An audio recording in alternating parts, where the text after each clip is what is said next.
Jacob, each man who came with his household: Reuben, Simeon, Levi, and Judah.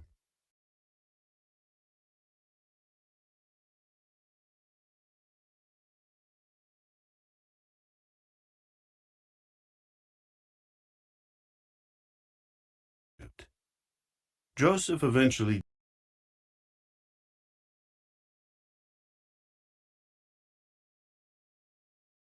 and began to increase greatly, and they kept on multiplying and growing mightier at an extraordinary rate, so that the land became filled with them.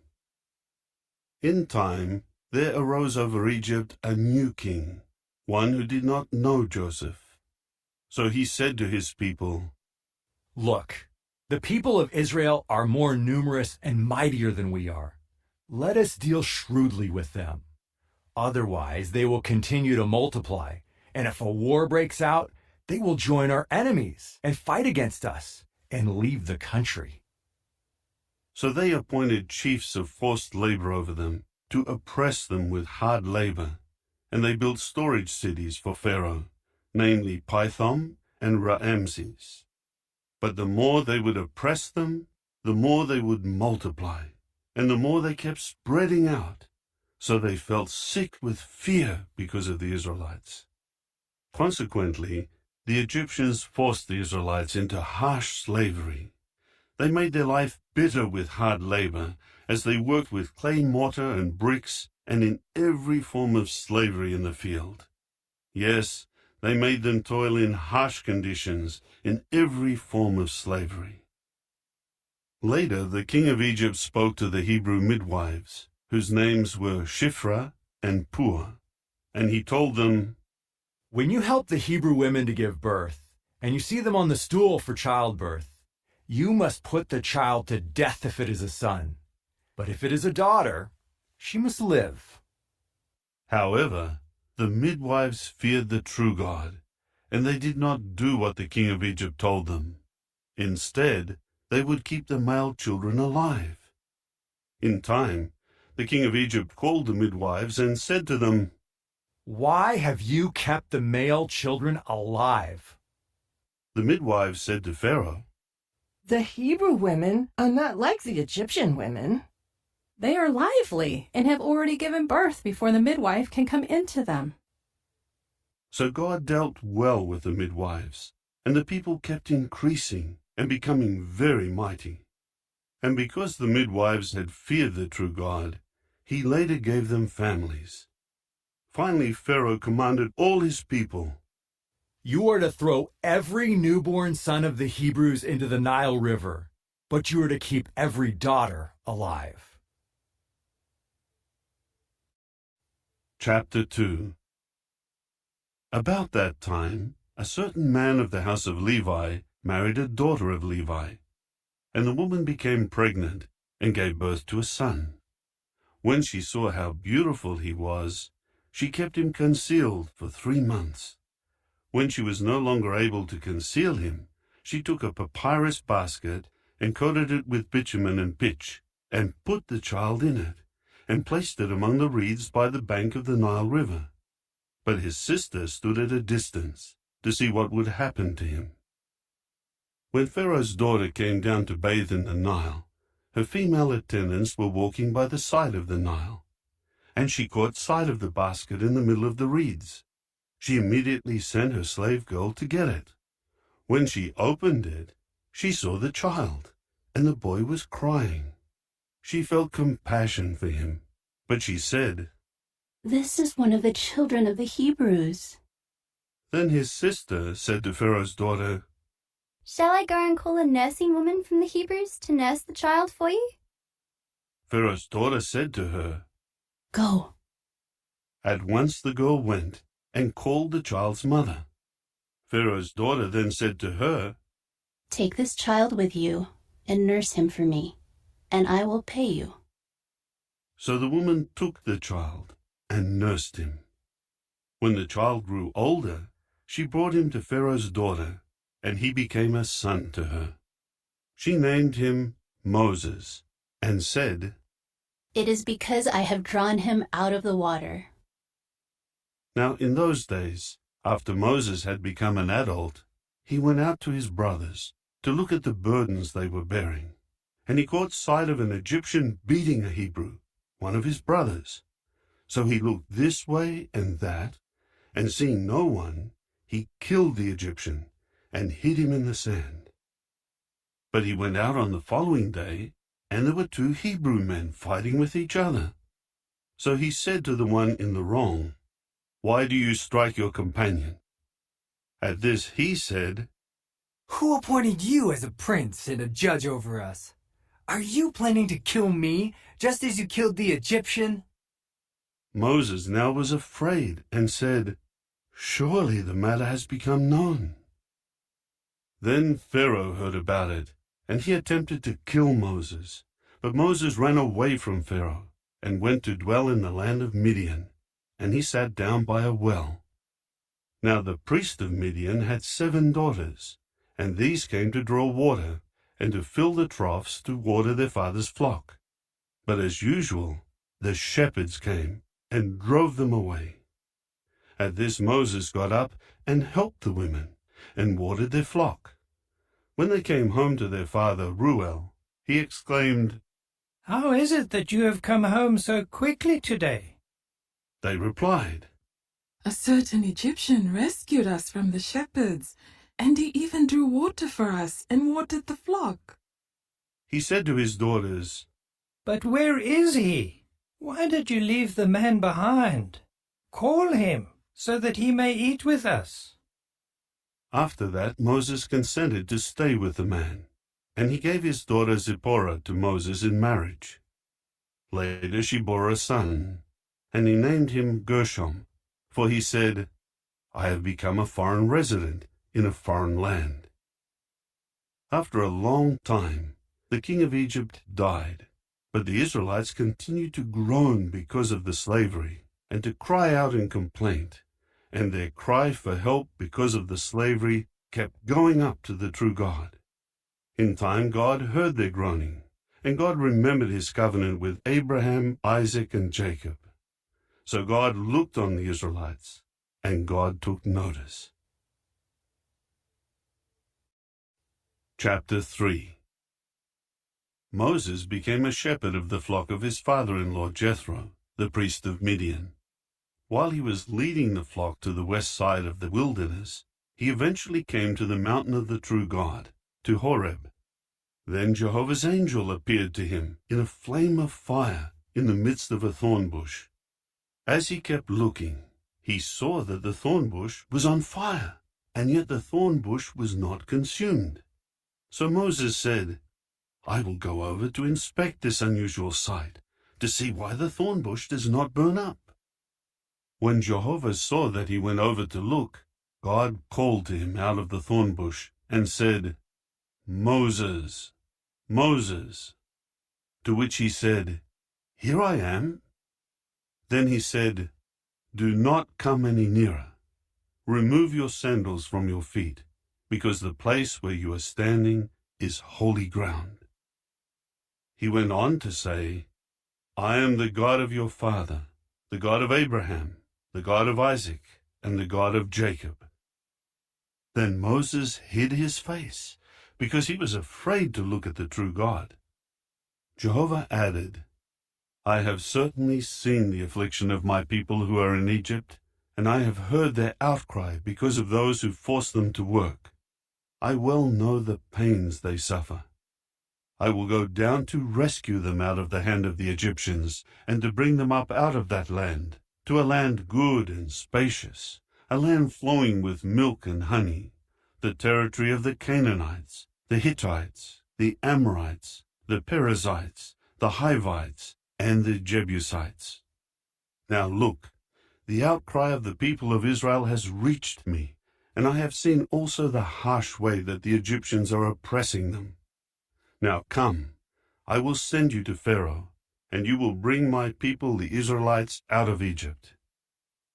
However, Moses said to the true God, "Who am I, that I should go to Pharaoh and bring the Israelites out of Egypt?" To this he said, "I will prove to be with you, and this is the sign for you that it was I who sent you. After you have brought the people out of Egypt, you people will serve the true God on this mountain." But Moses said to the true God, "Suppose I go to the Israelites and say to them, 'The God of your forefathers has sent me to you,' and they say to me, 'What is his name?' What should I say to them?" So God said to Moses, "I will become what I choose to become." And he added, "This is what you are to say to the Israelites. 'I will become has sent me to you.'" Then God said once more to Moses, "This is what you are to say to the Israelites. 'Jehovah, the God of your forefathers, the God of Abraham, the God of Isaac, and the God of Jacob, has sent me to you.' This is my name forever, and this is how I am to be remembered from generation to generation. Now go and gather the elders of Israel, and say to them, 'Jehovah, the God of your forefathers, has appeared to me, the God of Abraham, Isaac, and Jacob. And he said, I have certainly taken notice of you, and of what is being done to you in Egypt. So I say, I will take you away from affliction at the hands of the Egyptians, to the land of the Canaanites, the Hittites, the Amorites, the Perizzites, the Hivites, and the Jebusites, to a land flowing with milk and honey. They will certainly listen to your voice, and you will go, you and the elders of Israel, to the king of Egypt. And you men should say to him, Jehovah, the God of the Hebrews, has communicated with us. So please, let us make a 3-day journey into the wilderness, so that we may sacrifice to Jehovah our God. But I myself well know that the king of Egypt will not give you permission to go, unless a mighty hand compels him. So I will have to stretch out my hand and strike Egypt with all my extraordinary acts that I will do in it. And after that, he will send you out. And I will give this people favor in the eyes of the Egyptians. And when you go, you will by no means go empty-handed. Each woman must ask her neighbor and the woman lodging in her house for articles of silver and of gold, as well as clothing. And you will put them on your sons and your daughters, and you will plunder the Egyptians. Chapter 4. However, Moses answered, But suppose they do not believe me, and do not listen to my voice, for they will say, Jehovah did not appear to you. Then Jehovah said to him, What is that in your hand? He answered, A rod. He said, Throw it on the ground. So he threw it on the ground, and it became a serpent, and Moses fled from it. Jehovah now said to Moses, Reach out your hand and seize it by the tail. So he reached out and seized it, and it became a rod in his hand. God then said, This is so that they may believe that Jehovah, the God of their forefathers, the God of Abraham, the God of Isaac, and the God of Jacob, has appeared to you. Jehovah said to him once more, Put your hand, please, into the upper fold of your garment. So he put his hand into the fold of his garment. When he drew it out, why, his hand was stricken with leprosy like snow. Then he said, Return your hand into the upper fold of your garment. So he returned his hand into his garment. When he drew it out of the garment, it was restored like the rest of his flesh. He said, If they will not believe you or pay attention to the first sign, then they will certainly heed the next sign. Still, even if they will not believe these 2 signs and refuse to listen to your voice, you will take some water from the Nile River and pour it out on the dry land, and the water that you take from the Nile will become blood on the dry land. Moses now said to Jehovah, Pardon me, Jehovah, but I have never been a fluent speaker, neither in the past nor since you have spoken to your servant. for I am slow of speech and slow of tongue. Jehovah said to him, Who made a mouth for man? Or who makes them speechless, deaf, clear-sighted, or blind? Is it not I, Jehovah? So go now, and I will be with you as you speak, and I will teach you what you should say. But he said, Pardon me, Jehovah. Please send anyone whom you want to send. Then Jehovah's anger blazed against Moses, and he said, What about your brother Aaron, the Levite? I know that he can speak very well, and he is now on his way here to meet you. When he sees you, his heart will rejoice. So you must speak to him and put the words in his mouth, and I will be with you and him as you speak, and I will teach you men what to do. He will speak for you to the people, and he will be your spokesman, and you will serve as God to him.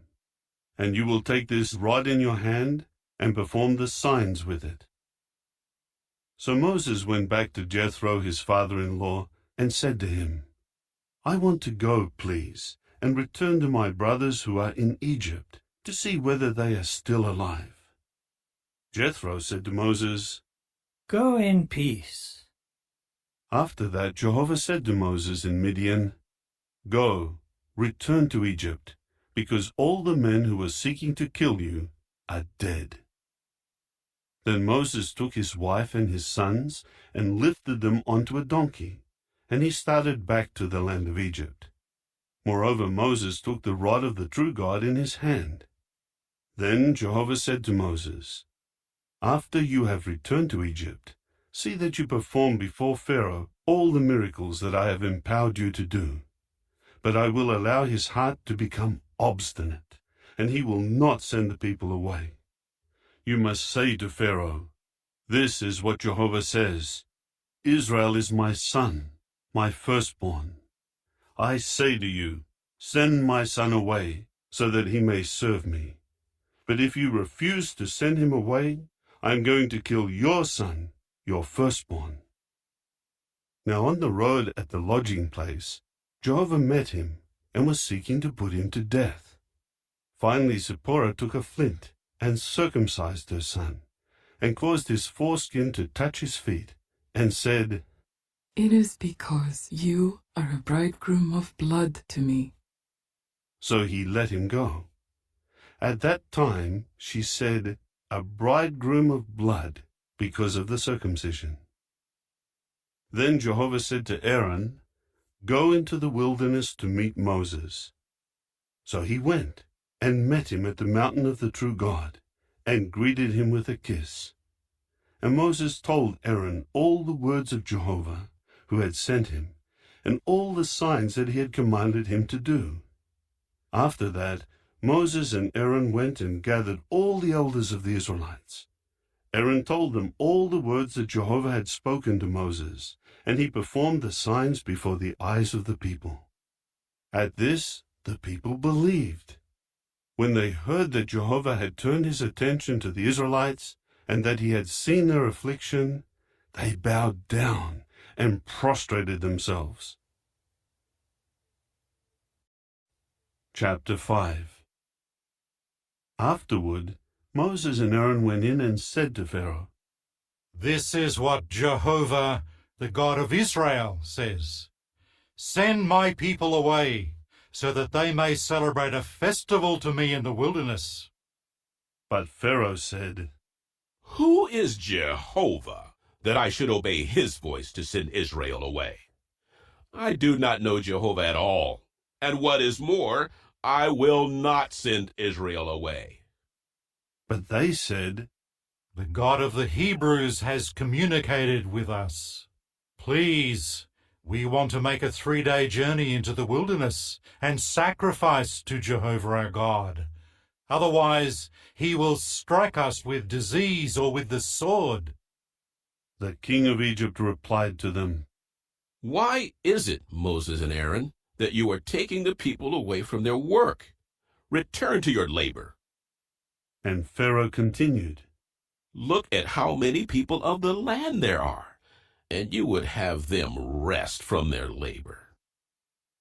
That same day, Pharaoh commanded the taskmasters and their foremen, You must no longer give straw to the people to make bricks. Let them go and gather straw for themselves. But you must still impose on them the same quota of bricks as they made in the past. Do not reduce it for them, for they are relaxing. That is why they are crying out, We want to go. We want to sacrifice to our God.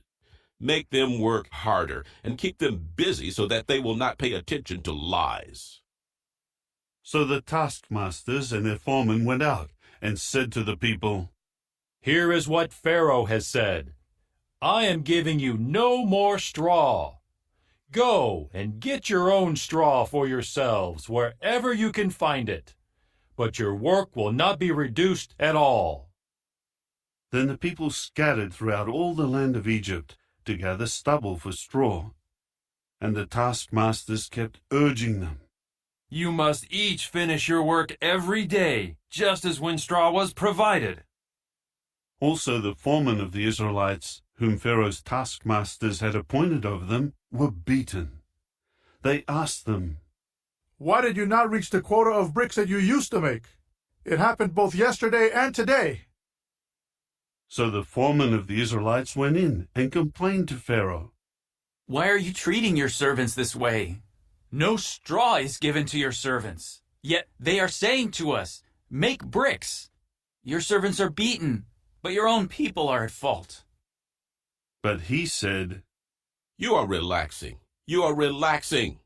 That is why you are saying, We want to go. We want to sacrifice to Jehovah. So now go. Get back to work. No straw will be given to you, but you must still produce your quota of bricks. Then the foremen of the Israelites saw that they were in serious trouble because of the order, You must not reduce your daily quota of bricks at all. After that, they met up with Moses and Aaron, who were standing there to meet them as they came out from Pharaoh. At once they said to them, May Jehovah look upon you and judge, since you have made Pharaoh and his servants despise us, and you have put a sword in their hand to kill us. Then Moses turned to Jehovah and said, Jehovah, why have you afflicted this people? Why have you sent me? From the time that I went in before Pharaoh to speak in your name, he has dealt worse with this people, and you have certainly not rescued your people. Chapter 6. So Jehovah said to Moses, Now you will see what I will do to Pharaoh. A mighty hand will force him to send them away, and a mighty hand will force him to drive them out of his land. Then God said to Moses, I am Jehovah, and I used to appear to Abraham, Isaac, and Jacob as God Almighty. But with regard to my name Jehovah, I did not make myself known to them. I also established my covenant with them, to give them the land of Canaan, the land in which they lived as foreigners. Now I myself have heard the groaning of the people of Israel, whom the Egyptians are enslaving, and I remember my covenant. Therefore say to the Israelites, I am Jehovah, and I will bring you out from under the burdens of the Egyptians, and rescue you from their slavery. And I will reclaim you with an outstretched arm, and with great judgments. And I will take you in as my people, and I will be your God, and you will certainly know that I am Jehovah your God, who is bringing you out from under the burdens of Egypt. And I will bring you into the land that I swore with an oath to give to Abraham, Isaac, and Jacob, and I will give it to you as something to possess. I am Jehovah. Moses later gave this message to the Israelites, but they did not listen to Moses because of their discouragement and because of the harsh slavery. Then Jehovah spoke to Moses, saying, Go in and tell Pharaoh, Egypt's king, that he should send the Israelites away out of his land. However, Moses replied to Jehovah, Look, the Israelites have not listened to me. How will Pharaoh ever listen to me, as I speak with difficulty? But Jehovah again told Moses and Aaron what commands to give to the Israelites and to Pharaoh, Egypt's king, in order to bring the Israelites out of the land of Egypt. These are the heads of the house of their fathers.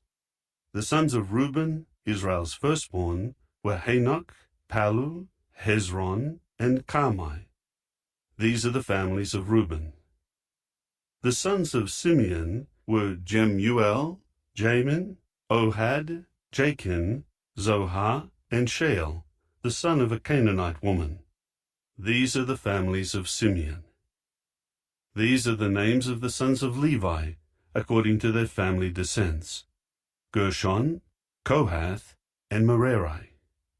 The length of Levi's life was 137 years. The sons of Gershon were Libni and Shimei, according to their families. The sons of Kohath were Amram, Izhar, Hebron, and Uzziel. The length of Kohath's life was 133 years. The sons of Merari were Mahli and Mushai. These were the families of the Levites, according to their family descents. Now Amram took Jochebed, his father's sister, as his wife. She bore him Aaron and Moses. The length of Amram's life was 137 years. The sons of Izhar were Korah, Nepheg, and Zichri. The sons of Uzziel were Mishael, Elzaphan, and Sithri. Now Aaron took Elisheba, Aminadab's daughter, the sister of Nahshon, as his wife. She bore him Nadab, Abihu, Eleazar, and Ithamar. The sons of Korah were Assir, Elkanah, and Abiasaph. These were the families of the Korahites. Eleazar, Aaron's son, took one of the daughters of Putiel as his wife. She bore him Phinehas. These are the heads of the paternal houses of the Levites, according to their families. This is the Aaron and Moses to whom Jehovah said, "Bring the people of Israel out of the land of Egypt, company by company." It was they who spoke to Pharaoh, Egypt's king, to bring the people of Israel out of Egypt. It was this Moses and Aaron. On that day when Jehovah spoke to Moses in the land of Egypt, Jehovah told Moses, "I am Jehovah. Speak to Pharaoh, king of Egypt, everything I am speaking to you." Then Moses said before Jehovah, "Look, I speak with difficulty, so how will Pharaoh ever listen to me?" Chapter 7. Jehovah then said to Moses, "See, I have made you like God to Pharaoh, and Aaron your own brother will become your prophet. You are to repeat everything that I will command you, and Aaron your brother will speak to Pharaoh, and he will send the Israelites away from his land. As for me, I will allow Pharaoh's heart to become obstinate, and I will multiply my signs and my miracles in the land of Egypt. But Pharaoh will not listen to you, and I will lay my hand upon Egypt and bring my multitudes, my people, the Israelites, out of the land of Egypt with great judgments. And the Egyptians will certainly know that I am Jehovah, when I stretch out my hand against Egypt and bring the Israelites out from among them." Moses and Aaron did what Jehovah had commanded them. They did just so. Moses was 80 years old, and Aaron was 83 years old when they spoke to Pharaoh. Jehovah now said to Moses and Aaron, "If Pharaoh says to you, 'Perform a miracle,' then tell Aaron, 'Take your rod and throw it down before Pharaoh. It will become a big snake.'" So Moses and Aaron went into Pharaoh and did exactly as Jehovah had commanded. Aaron threw his rod down before Pharaoh and his servants, and it became a big snake. However, Pharaoh summoned the wise men and the sorcerers, and the magic-practicing priests of Egypt also did the same thing with their magic. Each one threw down his rod, and they became big snakes. But Aaron's rod swallowed up their rods. Still, Pharaoh's heart became obstinate, and he did not listen to them, just as Jehovah had said. Then Jehovah said to Moses, Pharaoh's heart is unresponsive. He has refused to send the people away. Go to Pharaoh in the morning. Look, he is going out to the water. And you should station yourself to meet him by the edge of the Nile River, and take with you in your hand the rod that turned into a serpent. And you must say to him, Jehovah, the God of the Hebrews, has sent me to you. And he says, Send my people away, so that they may serve me in the wilderness. But you have not obeyed until now. This is what Jehovah says, By this you will know that I am Jehovah. Here I am striking the water that is in the Nile River with the rod that is in my hand, and it will turn into blood. And the fish that are in the Nile will die, and the Nile will stink, and the Egyptians will find it impossible to drink water from the Nile. Then Jehovah said to Moses, Say to Aaron, Take your rod, and stretch out your hand over the waters of Egypt, over its rivers, over its canals, over its marshes, and over all its reservoirs, that they may become blood. There will be blood in all the land of Egypt, even in the wooden and stone containers. Immediately Moses and Aaron did just as Jehovah had commanded. He lifted up the rod and struck the water that was in the Nile River before the eyes of Pharaoh and his servants, and all the water that was in the river was turned into blood. And the fish that were in the river died, and the river began to stink, and the Egyptians were unable to drink water from the Nile, and there was blood throughout the land of Egypt. Nevertheless, the magic-practicing priests of Egypt did the same thing with their secret arts, so that Pharaoh's heart continued to be obstinate, and he did not listen to them, just as Jehovah had said. Then Pharaoh returned to his house, and he did not take this to heart either. So all the Egyptians were digging all around the Nile for water to drink, because they could not drink any water of the Nile. And 7 full days passed after Jehovah struck the Nile. Chapter 8. Then Jehovah said to Moses, Go into Pharaoh and say to him, This is what Jehovah says, Send my people away, so that they may serve me. If you keep refusing to send them away, I will plague all your territory with frogs, and the Nile River will swarm with frogs, and they will come up and enter into your house, into your bedroom, on your bed, into the houses of your servants, and on your people, into your ovens, and into your kneading troughs. On you, on your people, and on all your servants, the frogs will come up.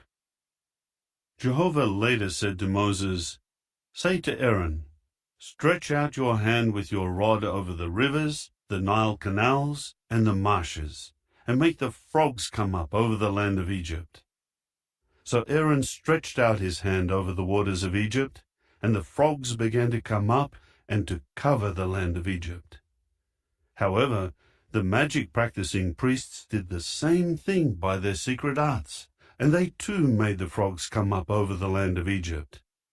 Pharaoh then called Moses and Aaron and said, Plead with Jehovah to remove the frogs from me and my people, as I want to send the people away, so that they may sacrifice to Jehovah. Then Moses said to Pharaoh, I leave to you the honor of telling me when I should plead to have the frogs removed from you, your servants, your people, and your houses. Only in the Nile River will they be left.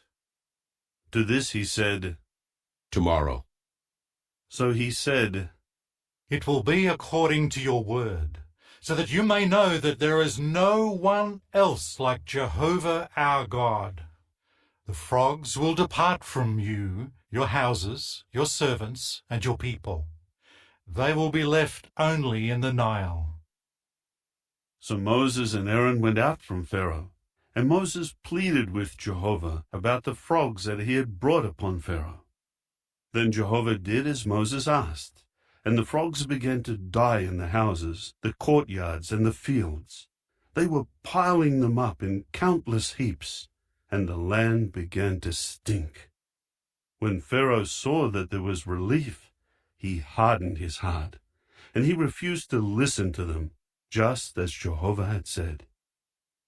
Jehovah now said to Moses, "Say to Aaron, stretch out your rod and strike the dust of the earth, and it must become gnats in all the land of Egypt." And they did this. Aaron stretched out his hand with his rod and struck the dust of the earth, and the gnats came on man and beast. All the dust of the earth became gnats in all the land of Egypt. The magic-practicing priests tried to do the same and produce gnats by their secret arts, but they could not. And the gnats came on man and beast. So the magic-practicing priests said to Pharaoh, "It is the finger of God." But Pharaoh's heart continued to be obstinate, and he did not listen to them, just as Jehovah had said. Then Jehovah said to Moses, "Get up early in the morning and station yourself in front of Pharaoh. Look, he is coming out to the water, and you must say to him, 'This is what Jehovah has said. Send my people away so that they may serve me. But if you do not send my people away, I will send on you, your servants and your people, and into your houses the gadfly. And the houses of Egypt will be full of gadflies, and they will even cover the ground they stand on. On that day I will certainly set apart the land of Goshen, where my people are dwelling. No gadflies will exist there. And by this you will know that I, Jehovah, am here in the land. And I will make a distinction between my people and your people. Tomorrow this sign will take place." And Jehovah did so, and heavy swarms of gadflies began to invade the house of Pharaoh and the houses of his servants and all the land of Egypt. The land was ruined by the gadflies. Finally, Pharaoh called Moses and Aaron and said, "Go, sacrifice to your God in the land." But Moses said, "It is not proper to do so, because what we would sacrifice to Jehovah our God would be detestable to the Egyptians. If we would make a sacrifice that was detestable to the Egyptians right before their eyes, would they not stone us? We will make a 3-day journey into the wilderness, and there we will sacrifice to Jehovah our God, just as he has said to us." Pharaoh now said, "I will send you away to sacrifice to Jehovah your God in the wilderness. Only you must not go so far away. Plead in my behalf." Then Moses said, "Now I am going away from you, and I will plead with Jehovah, and the gadflies will depart from Pharaoh, his servants, and his people tomorrow. But Pharaoh must stop trifling with us by refusing to send the people away to sacrifice to Jehovah." Moses then went out from Pharaoh and pleaded with Jehovah. So Jehovah did according to Moses' word, and the gadflies departed from Pharaoh, his servants, and his people. Not one was left. However, Pharaoh again hardened his heart and did not send the people away. Chapter 9. So Jehovah said to Moses, "Go into Pharaoh and say to him, 'This is what Jehovah, the God of the Hebrews, has said. Send my people away so that they may serve me. But if you refuse to send them away and you keep holding them, look, Jehovah's hand will come against your livestock in the field. On the horses, the donkeys, the camels, the herd, and the flock, there will be a devastating plague. And Jehovah will certainly make a distinction between the livestock of Israel and the livestock of Egypt, and nothing that belongs to the Israelites will die.' Moreover, Jehovah set an appointed time, saying, "Tomorrow Jehovah will do this in the land." And Jehovah did this on the very next day, and all sorts of livestock of Egypt began to die, but not one of Israel's livestock died. When Pharaoh inquired, look, not so much as one of Israel's livestock had died. Nevertheless, Pharaoh's heart continued to be unresponsive, and he did not send the people away. Jehovah then said to Moses and Aaron, "Fill both of your hands with soot from a kiln, and Moses must throw it into the air in front of Pharaoh. And it will become a fine dust on all the land of Egypt, and it will become festering boils on man and beast in all the land of Egypt."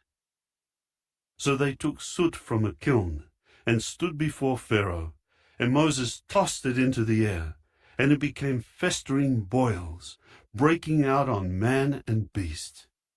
The magic-practicing priests were unable to stand before Moses because of the boils, for they had developed on the magic-practicing priests and on all the Egyptians.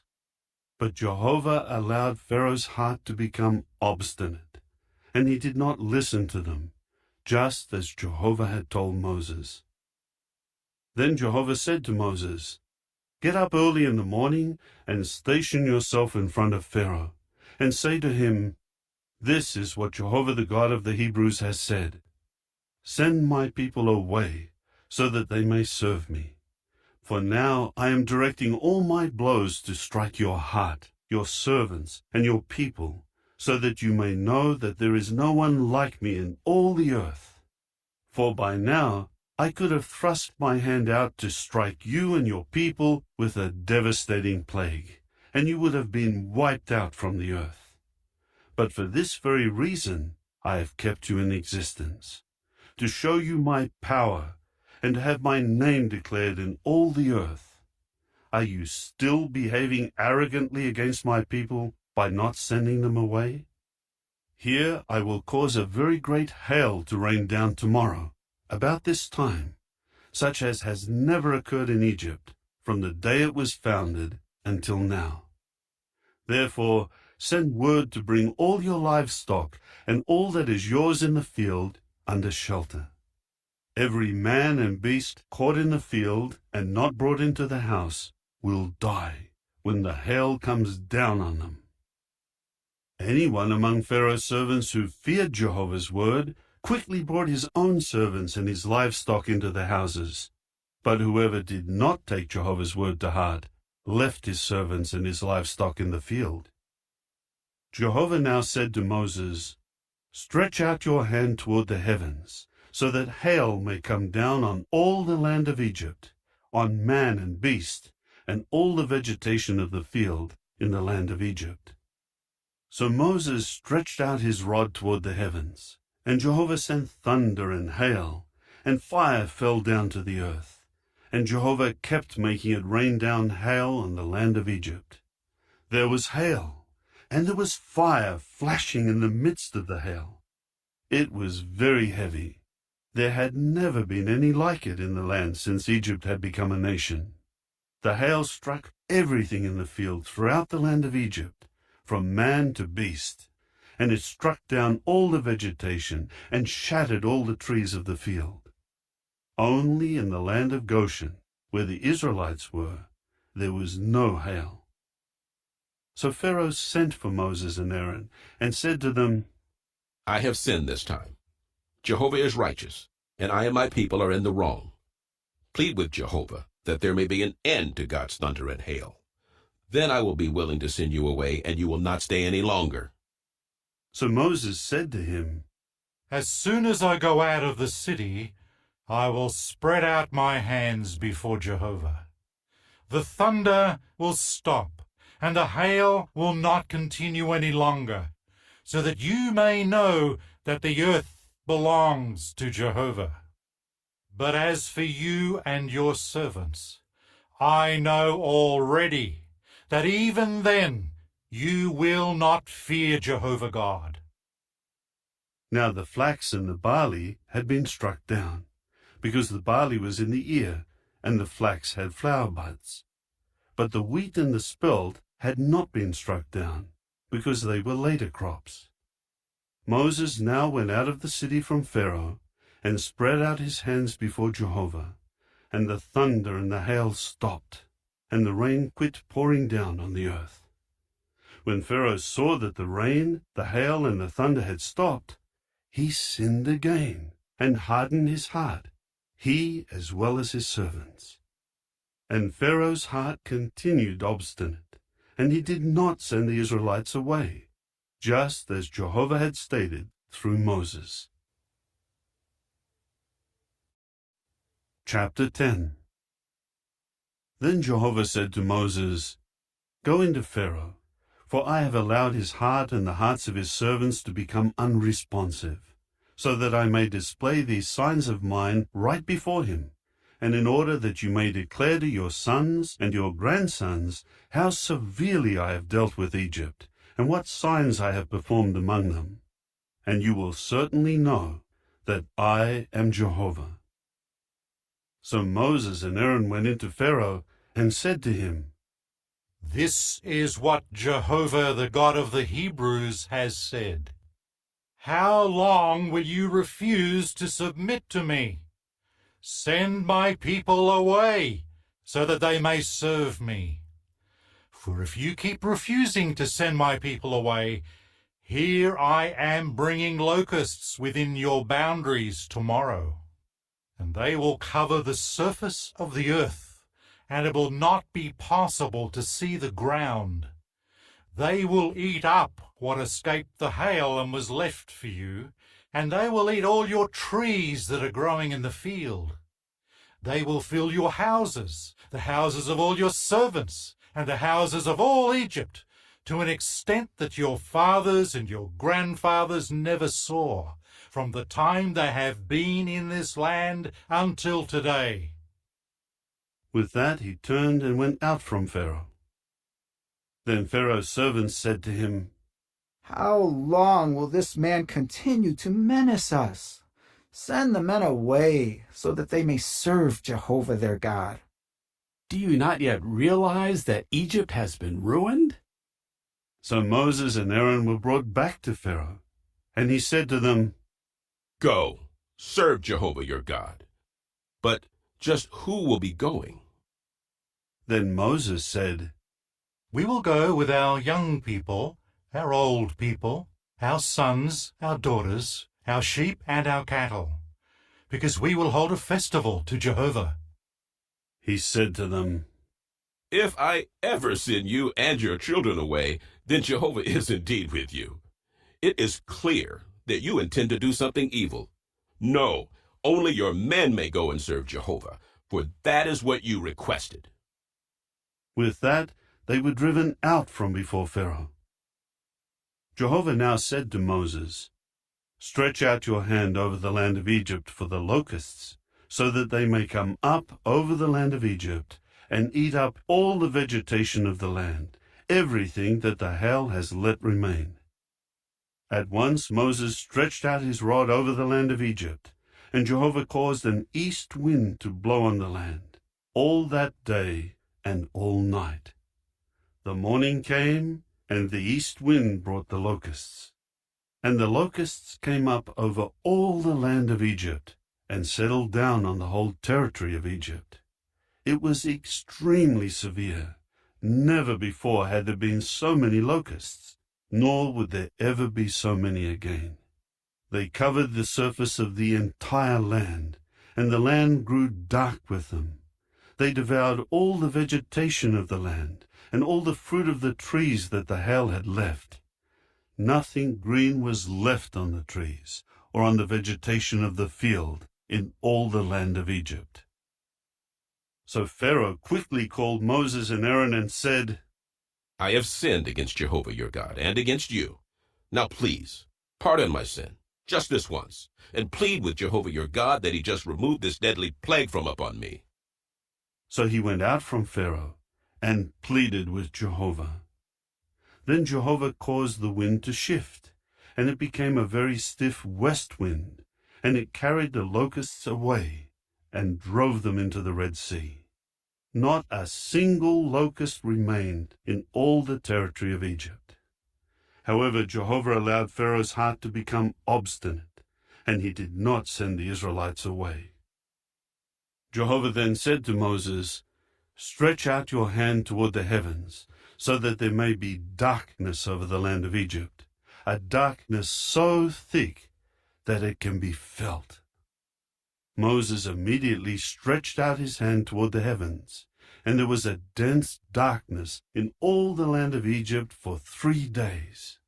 They did not see one another, and none of them got up from where they were for 3 days. But all the Israelites had light in their dwellings. Pharaoh then called Moses and said, "Go, serve Jehovah. Only your sheep and your cattle will remain behind. Even your children may go with you." But Moses said, "You yourself will also provide us with sacrifices and burnt offerings, and we will offer them to Jehovah our God. Our livestock will also go with us. Not an animal will be allowed to remain, because we will be using some of them to worship Jehovah our God, and we do not know what we will offer in worship to Jehovah until we arrive there." So Jehovah allowed Pharaoh's heart to become obstinate, and he did not consent to send them away. Pharaoh said to him, "Get out of my sight. Make sure that you do not try to see my face again, for on the day you see my face, you will die." To this Moses said, "Just as you have spoken, I will not try to see your face again." Chapter 11.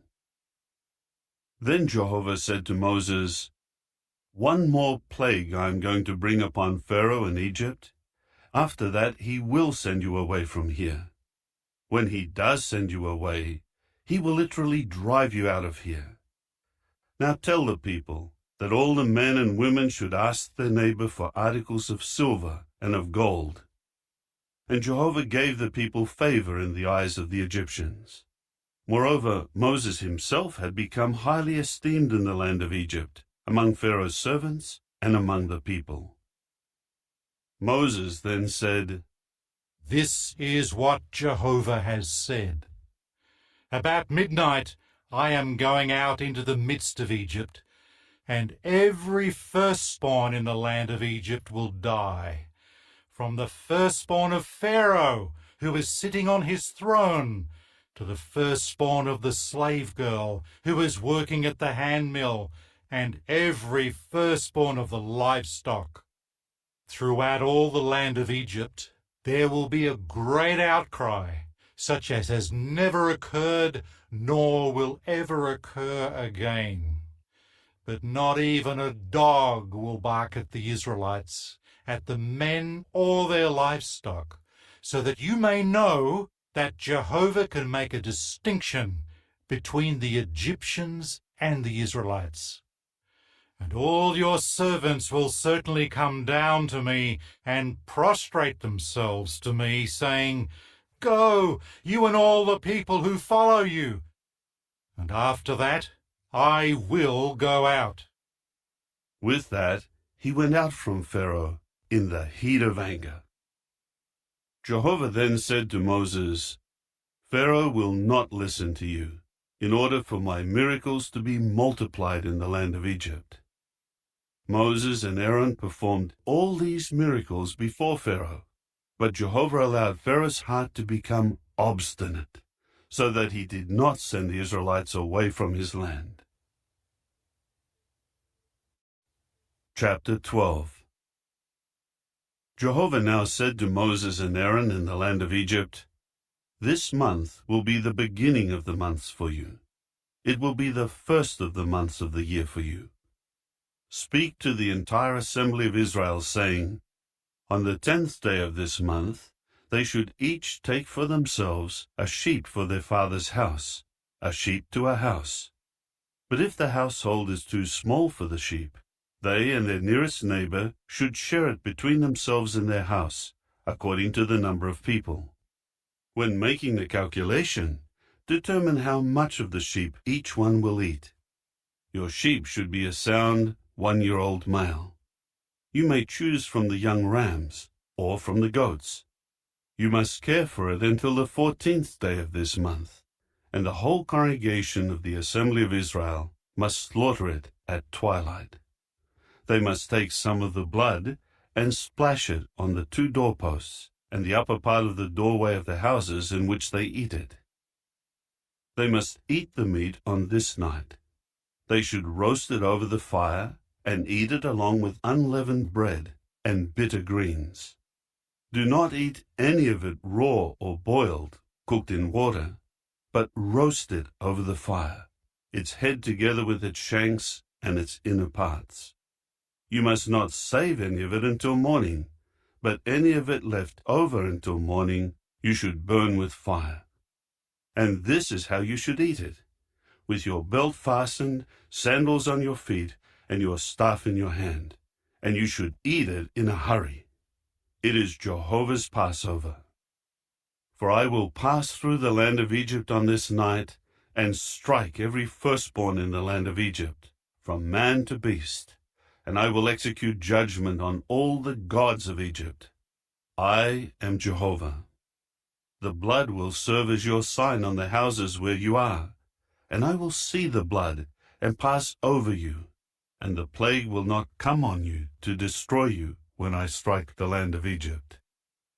This day will serve as a memorial for you, and you must celebrate it as a festival to Jehovah throughout your generations. As a lasting statute, you should celebrate it. 7 days you are to eat unleavened bread. Yes, on the first day you are to remove the sourdough from your houses, because anyone eating what is leavened from the first day down to the 7th, that person must be cut off from Israel. On the first day you will hold a holy convention, and on the 7th day another holy convention. No work is to be done on these days.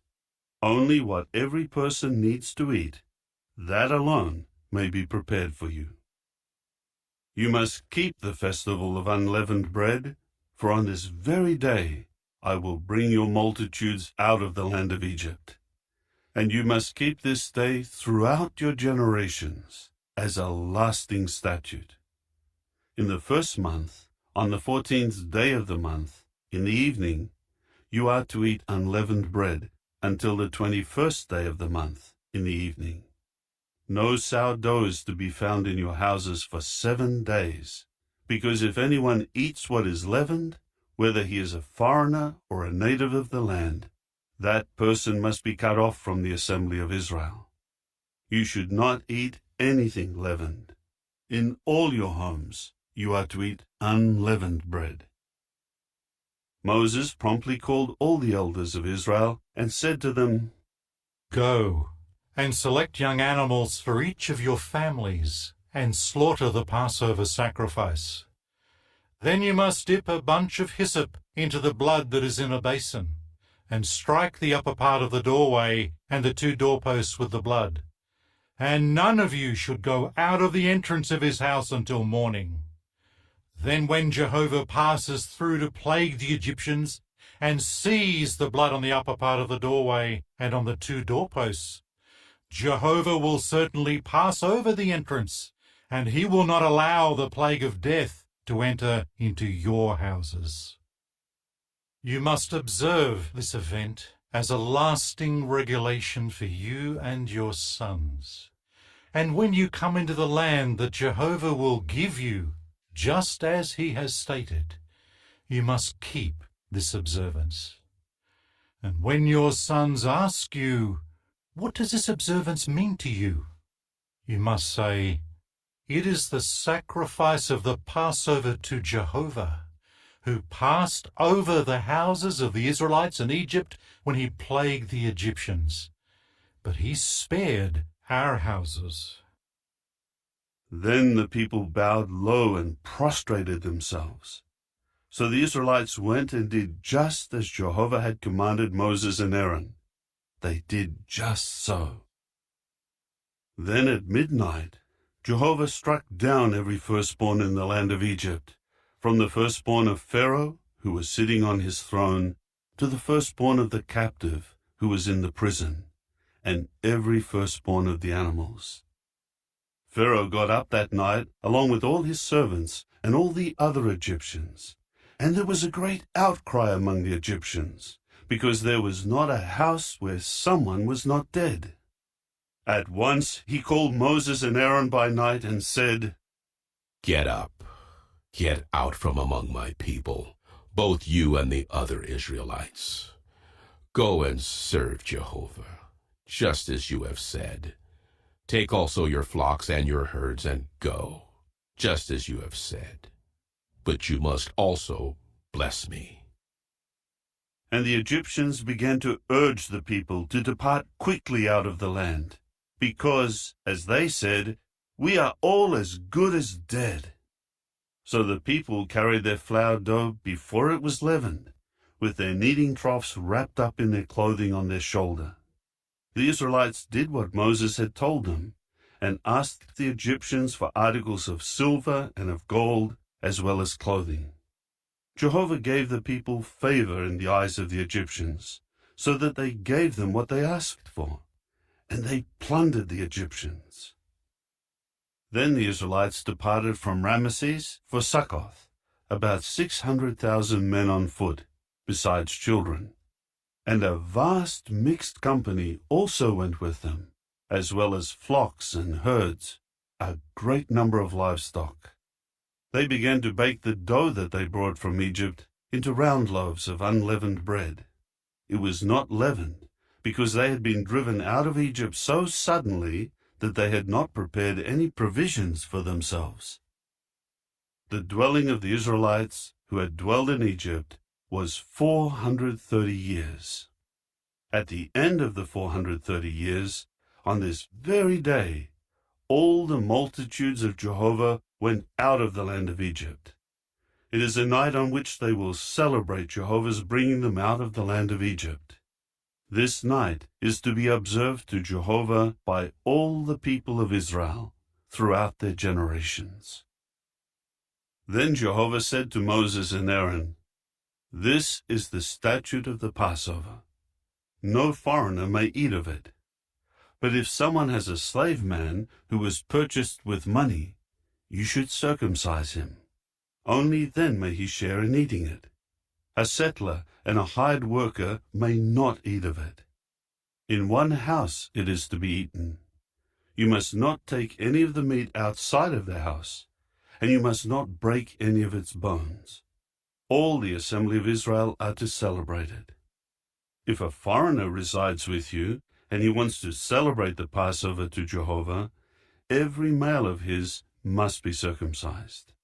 Then he may come near to celebrate it, and he will become like a native of the land. But no uncircumcised man may eat of it. One law will apply for the native and for the foreigner who is residing among you." So all the Israelites did just as Jehovah had commanded Moses and Aaron. They did just so. On this very day, Jehovah brought the Israelites along with their multitudes out of the land of Egypt. Chapter 13. Jehovah spoke further to Moses, saying, "Sanctify to me every firstborn male among the Israelites. The first male to be born, of both human and animal, belongs to me." Then Moses said to the people, "Remember this day on which you went out of Egypt, from the house of slavery, because with a mighty hand Jehovah brought you out of here. So nothing leavened may be eaten. You are going out on this day in the month of Abib. When Jehovah has brought you into the land of the Canaanites, the Hittites, the Amorites, the Hivites, and the Jebusites, which he swore to your forefathers to give you, a land flowing with milk and honey, then you must keep this observance in this month. 7 days you are to eat unleavened bread, and on the 7th day there will be a festival to Jehovah. Unleavened bread is to be eaten for the 7 days, and nothing leavened is to be found with you, and no sourdough is to be found with you within all your territory. And you must tell your son on that day, it is because of what Jehovah did for me when I came out of Egypt.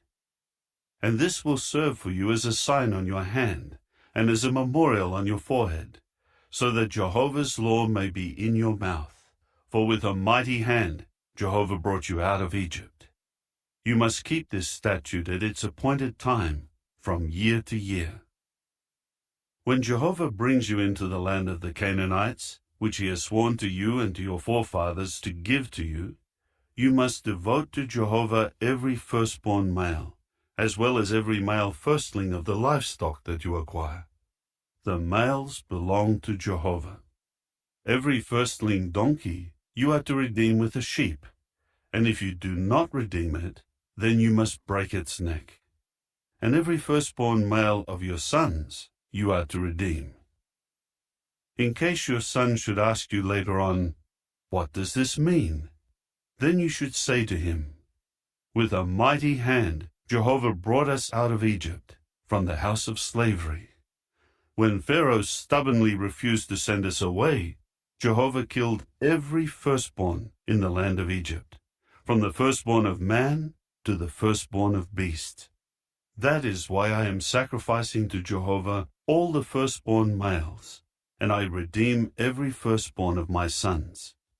This must serve as a sign on your hand and as a headband on your forehead, for with a mighty hand Jehovah brought us out of Egypt." Now when Pharaoh sent the people away, God did not lead them by the way of the land of the Philistines, although it was near. For God said, "The people may change their minds when they are confronted by war, and will return to Egypt." So God made the people go around by the way of the wilderness of the Red Sea. But it was in battle formation that the Israelites went up out of the land of Egypt. Moses also took Joseph's bones with him, because Joseph had made the sons of Israel solemnly swear, "God will not fail to turn his attention to you, and you must take my bones up out of here with you." They departed from Succoth and encamped at Etham, at the edge of the wilderness.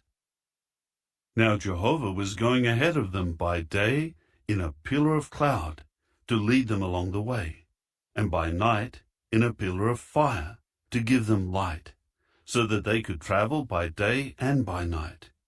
The pillar of cloud would not move away from before the people during the day, nor the pillar of fire at night. Chapter 14. Jehovah now said to Moses, "Tell the Israelites that they should turn back and encamp before Pi-hahiroth, between Migdol and the sea, within view of Baal-zephon. You are to encamp facing it by the sea. Then Pharaoh will say about the Israelites, 'They are wandering in confusion in the land. The wilderness is closed in on them.' I will allow Pharaoh's heart to become obstinate, and he will chase after them, and I will glorify myself by means of Pharaoh and all his army, and the Egyptians will certainly know that I am Jehovah." So that is what they did. Later, it was reported to the king of Egypt that the people had run away. Immediately, Pharaoh and his servants had a change of heart regarding the people, and they said, "Why did we do this and release Israel from serving as slaves for us?" So he made his war chariots ready, and he took his people with him. He took 600 chosen chariots, and all the other chariots of Egypt, with warriors on every one of them. Thus Jehovah allowed the heart of Pharaoh king of Egypt to become obstinate, and he chased after the Israelites, while the Israelites were going out with confidence. The Egyptians chased after them, and all the chariot horses of Pharaoh and his cavalrymen and his army were catching up with them, while they were camping by the sea, by Pi-hahiroth, facing Baal-zephon. When Pharaoh got closer, the Israelites raised their eyes and saw the Egyptians pursuing them. The Israelites became terrified and began to cry out to Jehovah. They said to Moses, "Is it because there are no burial places in Egypt that you have brought us here to die in the wilderness? What have you done to us by leading us out of Egypt?" Is this not the very thing we told you in Egypt when we said, 'Let us alone, so that we may serve the Egyptians'? For it is better for us to serve the Egyptians than to die in the wilderness." Then Moses said to the people, "Do not be afraid. Stand firm and see the salvation of Jehovah that he will perform for you today. For the Egyptians whom you see today, you will never ever see again. Jehovah himself will fight for you, and you will keep silent." Jehovah now said to Moses, "Why do you keep crying out to me? Tell the Israelites that they should break camp. As for you, lift up your rod and stretch out your hand over the sea and divide it, so that the Israelites may go through the midst of the sea on dry ground. As for me, I am allowing the hearts of the Egyptians to become obstinate, so that they will go in after them. Thus I will glorify myself by means of Pharaoh and all his army, his war chariots, and his cavalrymen. And the Egyptians will certainly know that I am Jehovah, when I glorify myself by means of Pharaoh, his war chariots, and his cavalrymen." Then the angel of the true God, who was going ahead of the camp of Israel, departed, and went to their rear, and the pillar of cloud that was in front of them moved to the rear and stood behind them. So it came between the camp of the Egyptians and the camp of Israel. On the one side it was a dark cloud. On the other side it was lighting up the night. So the one camp did not come near the other camp all night long. Moses now stretched out his hand over the sea, and Jehovah drove the sea back with a strong east wind all night long, turning the sea basin into dry ground, and the waters divided.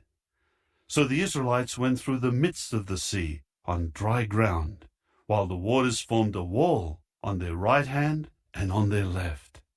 The Egyptians pursued them, and all Pharaoh's horses, his war chariots, and his cavalrymen began going after them into the midst of the sea.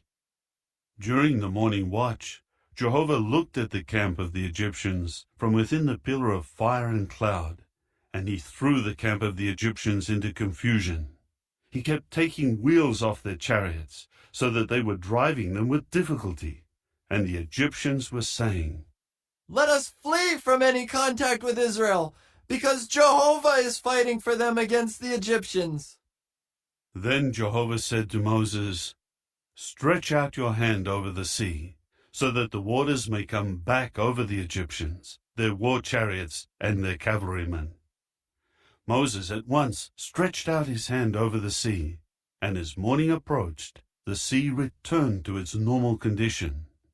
As the Egyptians fled from it, Jehovah shook the Egyptians off into the midst of the sea.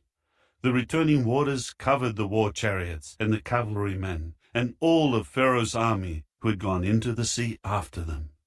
Not so much as one among them was allowed to survive.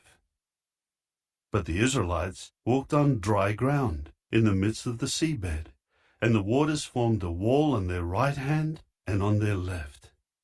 Thus Jehovah saved Israel on that day from the hand of the Egyptians, and Israel saw the Egyptians dead on the seashore.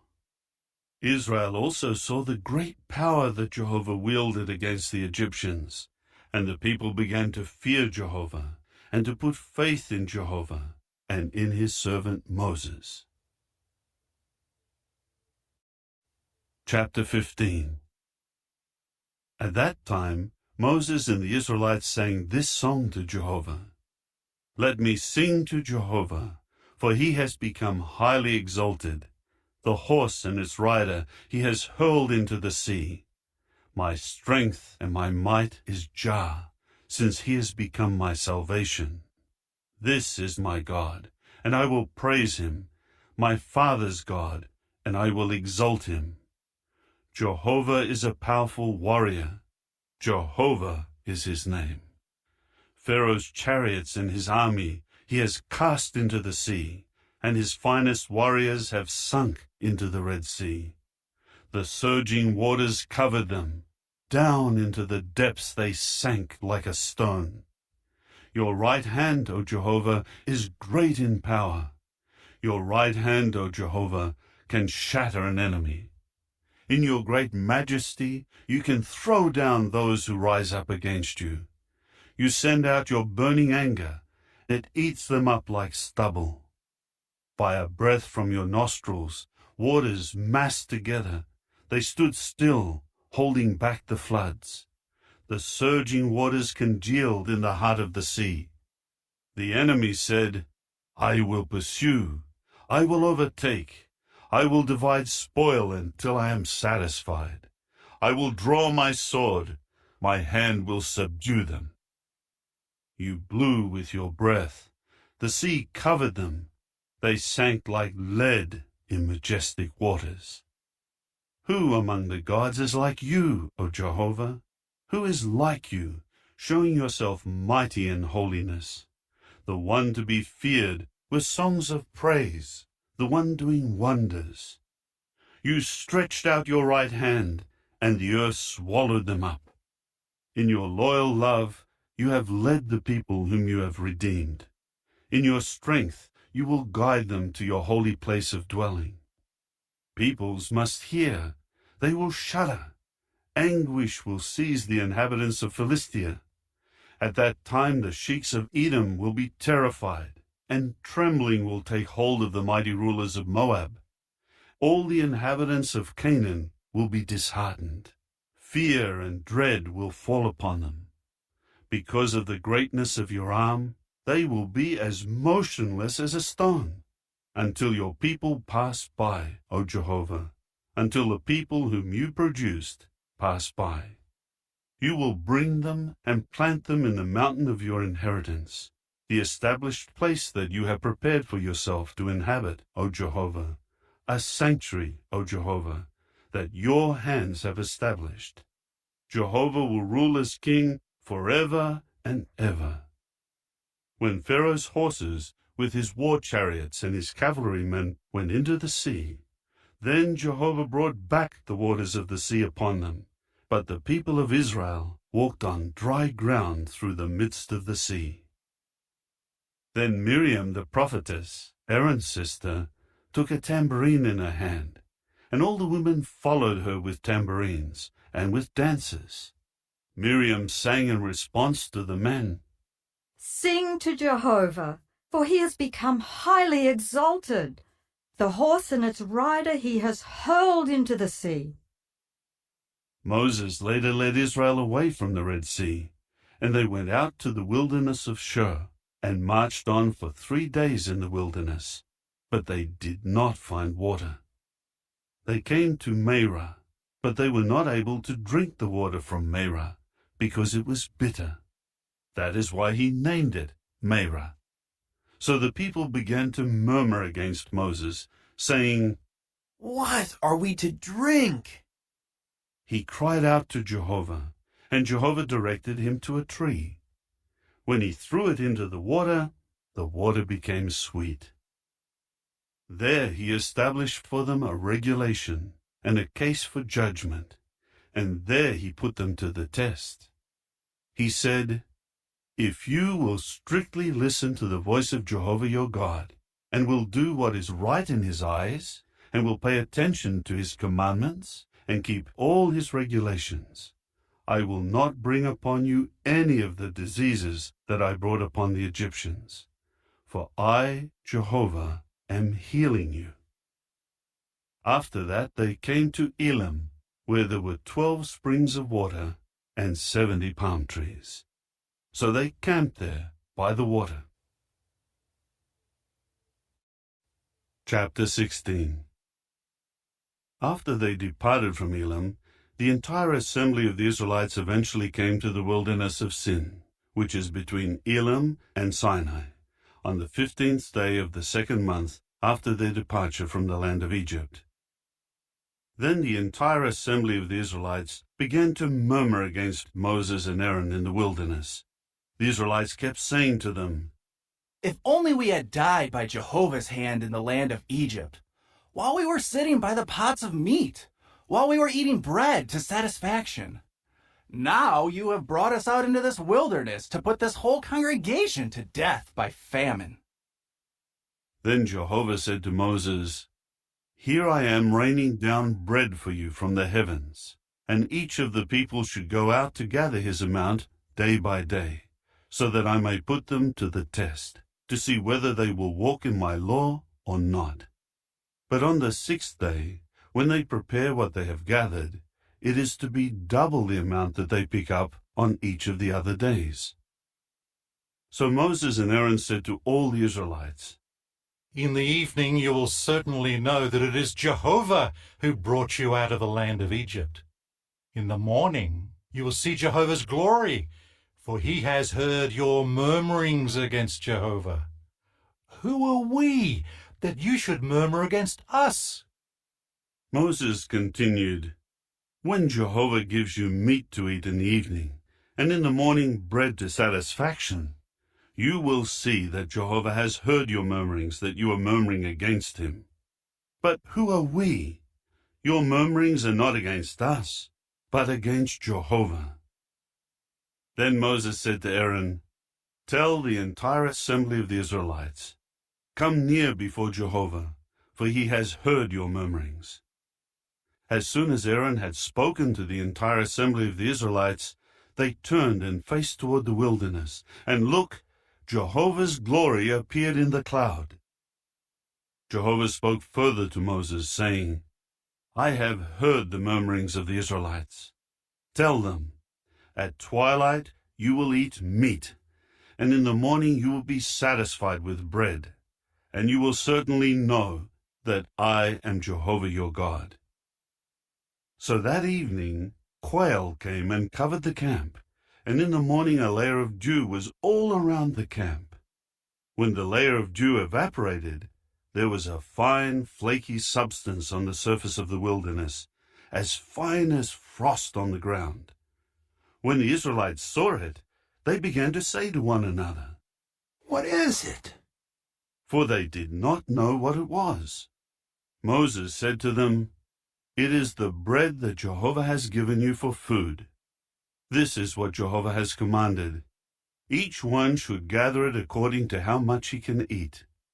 You are to take an omer measure for each individual, according to the number of the people that each of you has in his tent." The Israelites began to do so. They gathered it, some gathering much, and some gathering little.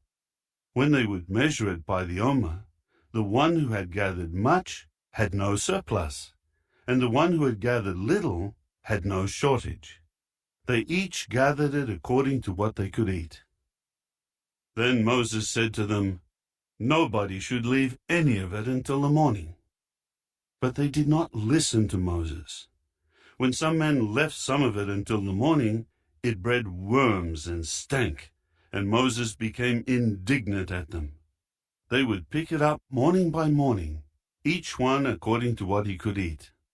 When the sun got hot, it melted. On the 6th day, they picked up twice as much bread, 2 omer measures for each person. So all the chieftains of the assembly came and reported it to Moses. At that he said to them, "It is what Jehovah has said. Tomorrow there will be a complete rest, a holy Sabbath to Jehovah. Bake what you need to bake, and boil what you need to boil. Then save whatever is left over and keep it until the morning." So they saved it until the morning, just as Moses had commanded, and it did not stink, nor were there maggots in it. Then Moses said, "Eat it today, because today is a Sabbath to Jehovah. Today you will not find it on the ground. You will pick it up for 6 days, but on the 7th day, the Sabbath, there will be none." However, some of the people did go out to pick it up on the 7th day, but they found nothing. So Jehovah said to Moses, How long will you refuse to keep my commandments and my laws? Take notice of the fact that Jehovah has given you the Sabbath. That is why he is giving you the bread for 2 days on the 6th day. Everyone must stay where he is. Nobody is to leave his locality on the 7th day. So the people observed the Sabbath on the 7th day. The house of Israel named the bread manna. It was white, like coriander seed, and its taste was like that of flat cakes with honey. Then Moses said, "This is what Jehovah has commanded. Fill an omer measure of it, as something to be kept throughout your generations, so that they may see the bread that I gave you to eat in the wilderness, when I was bringing you out of the land of Egypt." So Moses said to Aaron, "Take a jar, and put in it an omer measure of manna, and deposit it before Jehovah as something to be kept throughout your generations." Just as Jehovah commanded Moses, Aaron placed it before the testimony so that it might be preserved. The Israelites ate the manna for 40 years, until they came to a land that was inhabited. They ate the manna until they came to the frontier of the land of Canaan. Now an omer is 1/10 of an ephah measure. Chapter 17. The entire assembly of the Israelites departed from the wilderness of Sin by stages, according to the order of Jehovah, and they camped at Rephidim. But there was no water for the people to drink. So the people began quarreling with Moses and saying, "Give us water to drink." But Moses said to them, "Why are you quarreling with me? Why do you keep putting Jehovah to the test?" But the people were very thirsty for water there, and they kept murmuring against Moses and saying, "Why have you brought us up out of Egypt to kill us and our sons and our livestock with thirst?" Finally, Moses cried out to Jehovah, "What should I do with this people? A little longer, and they will stone me." Then Jehovah said to Moses, "Go ahead of the people, and take with you some of the elders of Israel, and your rod with which you struck the Nile River. Take it in your hand, and walk on. Look, I will be standing before you there on the rock in Horeb. You must strike the rock, and water will come out of it, and the people will drink it." Moses did so before the eyes of the elders of Israel. So he named the place Massah and Meribah, because of the quarreling of the Israelites, and because they put Jehovah to the test by saying, "Is Jehovah in our midst or not?" Then the Amalekites came and fought against Israel in Rephidim. At this Moses said to Joshua, "Choose men for us, and go out to fight against the Amalekites. Tomorrow I will stand on top of the hill, with the rod of the true God in my hand." Then Joshua did just as Moses told him, and he fought against the Amalekites. And Moses, Aaron, and Hur went up to the top of the hill. As long as Moses kept his hands lifted up, the Israelites prevailed. But as soon as he would let down his hands, the Amalekites prevailed. When the hands of Moses were heavy, they took a stone and put it under him, and he sat on it. Then Aaron and Hur, one on each side, supported his hands, so that his hands remained steady until the sunset. Thus Joshua defeated Amalek and his people with the sword. Jehovah now said to Moses, "Write this as a memorial in the book, and repeat it to Joshua. I will completely wipe out the memory of Amalek from under the heavens." Then Moses built an altar and named it Jehovah Nissi, saying, "Because his hand is against the throne of Jah, Jehovah will have war with Amalek from generation to generation." Chapter 18. Now Jethro, the priest of Midian, Moses' father-in-law, heard about all that God had done for Moses and for his people Israel, how Jehovah had brought Israel out of Egypt. Jethro, Moses' father-in-law, had taken in Zipporah, Moses' wife, when she was sent back to him, along with her 2 sons. One son was named Gershom, because Moses said, "I have become a foreign resident in a foreign land." And the other was named Eliezer, because he said, "The God of my father is my helper, who rescued me from Pharaoh's sword."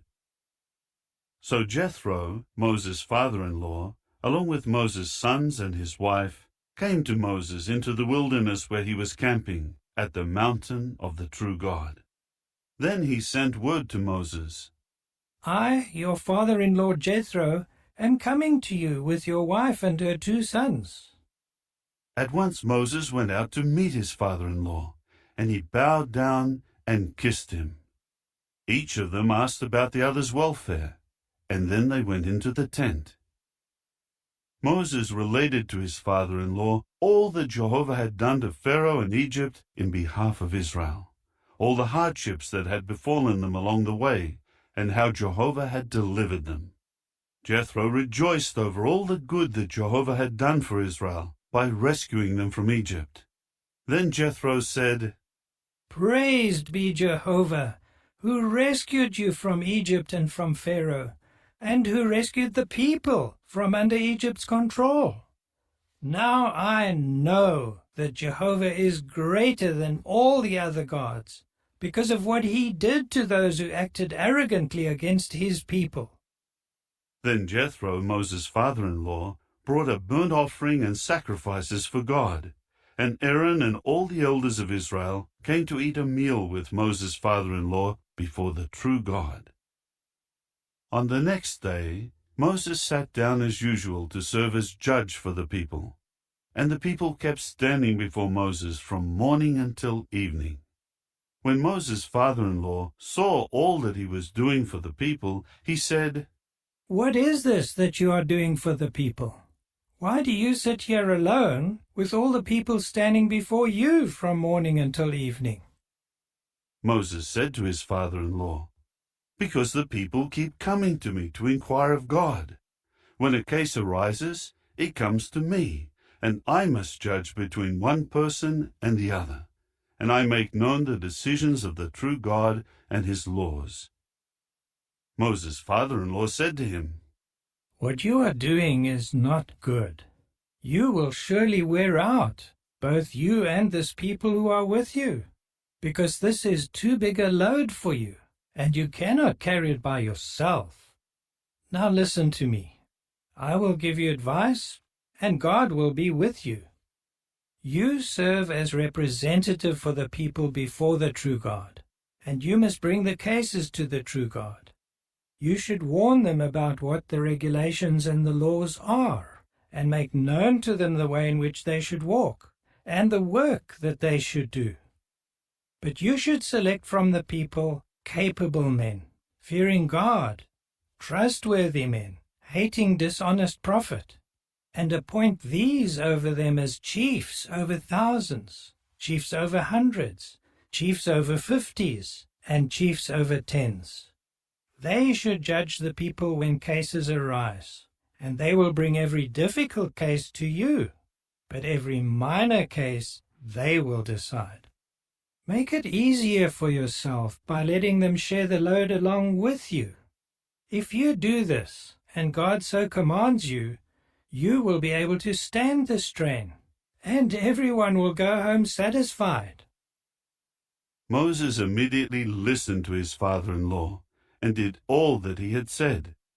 Moses chose capable men out of all Israel and appointed them heads over the people, as chiefs of thousands, chiefs of hundreds, chiefs of 50s, and chiefs of 10s. So they judged the people when cases arose. A difficult case they would bring to Moses, but every minor case they would judge. After that, Moses saw his father-in-law off, and he went his way to his land. Chapter 19. In the 3rd month after the Israelites went out of the land of Egypt, on the same day they came to the wilderness of Sinai. They pulled away from Rephidim and came to the wilderness of Sinai, and camped in the wilderness. Israel camped there in front of the mountain. Then Moses went up to the true God, and Jehovah called to him from the mountain, saying, "This is what you are to say to the house of Jacob, and to tell the Israelites. You have seen for yourselves what I did to the Egyptians, in order to carry you on wings of eagles, and bring you to myself. Now, if you will strictly obey my voice, and keep my covenant, you will certainly become my special property out of all peoples, for the whole earth belongs to me. You will become to me a kingdom of priests and a holy nation." These are the words that you are to say to the Israelites. So Moses went and summoned the elders of the people, and declared to them all these words that Jehovah had commanded him. After that, all the people answered unanimously, "All that Jehovah has spoken, we are willing to do." Moses immediately took the people's response to Jehovah. And Jehovah said to Moses, "Look, I am coming to you in a dark cloud, so that the people may hear when I speak with you, and so that they may always put faith in you as well." Then Moses reported the words of the people to Jehovah. Then Jehovah said to Moses, "Go to the people, and sanctify them today and tomorrow, and they must wash their clothing. And they must be ready for the third day, because on the third day Jehovah will come down upon Mount Sinai before the eyes of all the people. You must set boundaries for the people all around it, and tell them, 'Beware of going up to the mountain or touching its border. Anybody touching the mountain will surely be put to death. No hand is to touch him, but he will either be stoned or be shot through. Whether beast or man, he will not live. But at the sound of the ram's horn, they may come up to the mountain." Then Moses went down from the mountain to the people, and he began to sanctify the people, and they washed their clothing. He said to the people, "Get ready for the third day. Abstain from sexual relations." On the morning of the third day, there was thunder and lightning, and there was a heavy cloud on the mountain, and a very loud sound of a horn, and all the people in the camp began to tremble. Moses now brought the people out of the camp to meet the true God, and they took their place at the base of the mountain.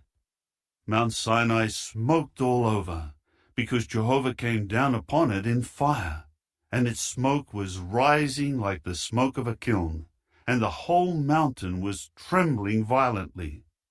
As the sound of the horn grew louder and louder, Moses spoke, and the voice of the true God answered him. So Jehovah came down upon Mount Sinai, to the top of the mountain. Then Jehovah called Moses to the top of the mountain, and Moses went up. Jehovah now said to Moses, "Go down and warn the people not to try to force their way through to look at Jehovah, or many of them will perish. And let the priests who regularly come near to Jehovah sanctify themselves, so that Jehovah may not strike them." Moses then said to Jehovah, "The people are not able to come up to Mount Sinai, because you already warned us, saying, 'Set boundaries around the mountain, and make it sacred.'" However, Jehovah said to him, "Go, descend, and come back up, you and Aaron with you, but do not let the priests and the people force their way through to come up to Jehovah, so that he may not strike them."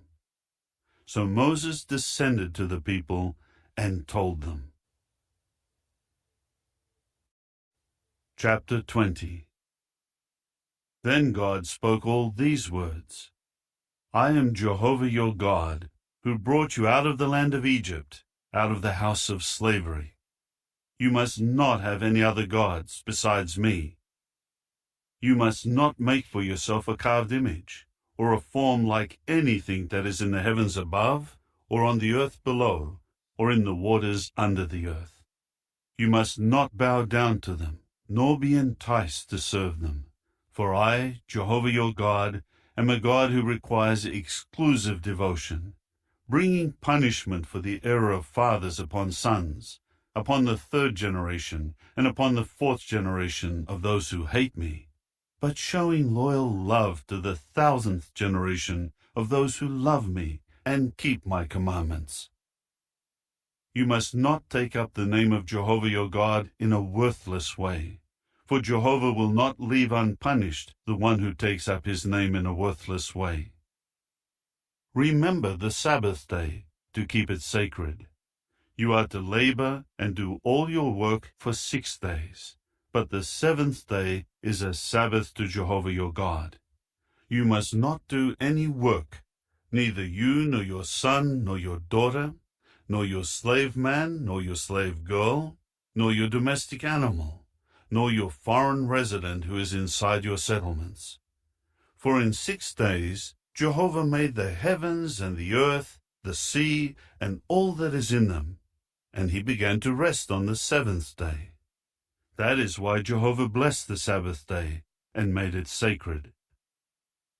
Honor your father and your mother, so that you may live a long time in the land that Jehovah your God is giving you. You must not murder. You must not commit adultery. You must not steal. You must not testify falsely when you are a witness against your fellow man. You must not desire your fellow man's house. You must not desire your fellow man's wife, nor his slave man, nor his slave girl, nor his bull, nor his donkey, nor anything that belongs to your fellow man. Now all the people were witnessing the thunder and lightning, the sound of the horn, and the mountain smoking, and seeing this made them tremble and stand at a distance. So they said to Moses, You speak with us, and we will listen. But do not let God speak with us, for fear that we will die. So Moses said to the people, Do not be afraid, for the true God has come to put you to the test, in order that the fear of him may continue with you, so that you may not sin. So the people kept standing at a distance, but Moses went near to the dark cloud where the true God was.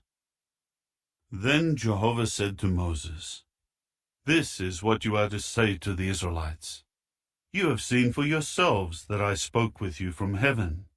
You must not make gods of silver alongside me, and you must not make gods of gold for yourselves. An altar of earth you are to make for me, and you will sacrifice on it your burnt offerings, your communion sacrifices, your flock, and your herd. In every place where I cause my name to be remembered, I will come to you, and I will bless you. If you make an altar of stones for me, you must not build it using stones cut with tools. For if you do use your chisel on it, you will profane it. And you must not go up by steps to my altar, that your private parts may not be exposed upon it. Chapter 21. These are the judicial decisions that you are to convey to them. If you buy a Hebrew slave, he will serve as a slave for 6 years, but in the 7th year he will be set free without paying anything. If he came by himself, he will go out by himself. If he is the husband of a wife, then his wife must go out with him. If his master gives him a wife, and she bears him sons or daughters, the wife and her children will become her master's, and he will go out by himself. But if the slave should insist and say, I love my master, my wife, and my sons, I do not want to be set free, his master must bring him before the true God. Then he will bring him up against the door or the doorpost, and his master will pierce his ear through with an awl, and he will be his slave for life. If a man sells his daughter as a slave, she will not go free the same way that a slave man does. If her master is not pleased with her, and he does not designate her as a concubine, but causes her to be purchased by someone else, he will not be entitled to sell her to foreigners, for he has betrayed her. If he selects her for his son, he is to grant her the rights of a daughter. If he takes another wife for himself, the sustenance, the clothing, and the marriage due of the first wife are not to be diminished. If he will not render these 3 things to her, then she is to go free, without paying any money. Anyone who strikes a man so that he dies must be put to death. But if he does it unintentionally, and the true God lets it happen, I will designate for you a place where he can flee. If a man becomes very angry with his fellow man, and he deliberately kills him, the man must die, even if you have to take him from my altar. One who strikes his father or his mother must be put to death. If anyone kidnaps a man and sells him, or is caught holding him, he must be put to death. Anyone who curses his father or his mother must be put to death. This is what should happen if men quarrel, and one strikes his fellow man with a stone or a fist, and he does not die, but is confined to his bed. If he is able to get up and walk around outdoors with the aid of a staff, then the one who struck him must be free from punishment. He will only make compensation for the time the injured man lost from his work, until he is completely healed. If a man strikes his slave man or his slave girl with a stick, and that one dies by his hand, that one must be avenged. However, if he survives for 1 or 2 days, he is not to be avenged, because he is someone bought with his owner's money. If men should struggle with each other, and they hurt a pregnant woman, and she gives birth prematurely, but no fatality results, the offender must pay the damages imposed on him by the husband of the woman, and he must pay it through the judges. But if a fatality does occur, then you must give life for life, eye for eye, tooth for tooth, hand for hand, foot for foot, burn for burn, wound for wound, blow for blow. If a man strikes the eye of his slave man, or the eye of his slave girl, and he destroys it, he is to let the slave go free in compensation for his eye. And if he knocks out the tooth of his slave man or of his slave girl, he is to let the slave go free in compensation for his tooth. If a bull gores a man or a woman, and that one dies, the bull must be stoned to death, and its meat is not to be eaten. But the owner of the bull is free from punishment. But if a bull was in the habit of goring, and its owner had been warned, but he would not keep it under guard, and it killed a man or a woman, the bull is to be stoned, and its owner is also to be put to death. If a ransom is imposed on him, he must give as the redemption price for his life all that may be imposed on him. Whether it gored a son or a daughter, it is to be done to the bull's owner according to this judicial decision. If the bull gored a slave man or a slave girl, he will give the price of 30 shekels to that one's master, and the bull will be stoned to death. If a man uncovers or digs a pit and does not cover it, and a bull or a donkey falls into it, the owner of the pit is to make compensation. He is to pay the price to its owner, and the dead animal will become his. If a man's bull hurts another's bull, and it dies, then they must sell the live bull and divide the price paid for it. They should also divide the dead animal. Or if it was known that a bull had been in the habit of goring, but its owner would not keep it under guard, he must make compensation with bull for bull, and the dead one will become his own. Chapter 22. If a man steals a bull or a sheep, and he slaughters or sells it, he is to compensate with 5 bulls for the bull and 4 sheep for the sheep. If a thief is found in the act of breaking in, and he gets struck and dies, there is no blood guilt for him. But if it happens after sunrise, there is blood guilt for him. He must make compensation. If he has nothing, then he must be sold for the things he stole. If what he stole is found alive in his possession, whether it is a bull or a donkey or a sheep, he is to make double compensation. If anyone puts his animals out to graze in a field or a vineyard, and lets them graze in someone else's field, he is to make compensation with the best of his own field, or with the best of his own vineyard.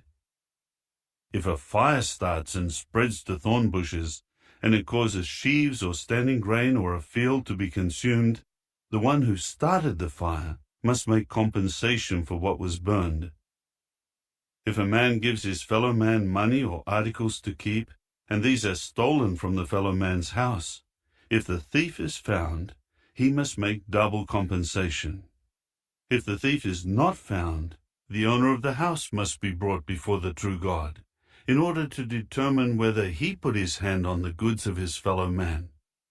In all cases of illegal possession of goods, concerning a bull, a donkey, a sheep, a garment, or anything lost of which he may say, "This is mine," both parties will present their case before the true God. The one whom God pronounces guilty is to make double compensation to his fellow man. If a man gives his fellow man a donkey, or a bull, or a sheep, or any domestic animal to keep, and it dies, or gets maimed, or gets led away while nobody is looking, there should be an oath made between them before Jehovah, that he did not lay his hand on the goods of his fellow man, and the owner must accept it.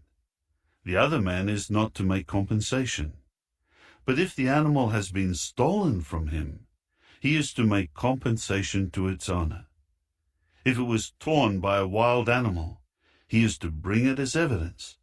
He is not to make compensation for something torn by a wild animal. But if anybody asks to borrow an animal from his fellow man, and it gets maimed, or it dies while its owner is not with it, the man who borrowed it must make compensation. If its owner is with it, he is not to make compensation.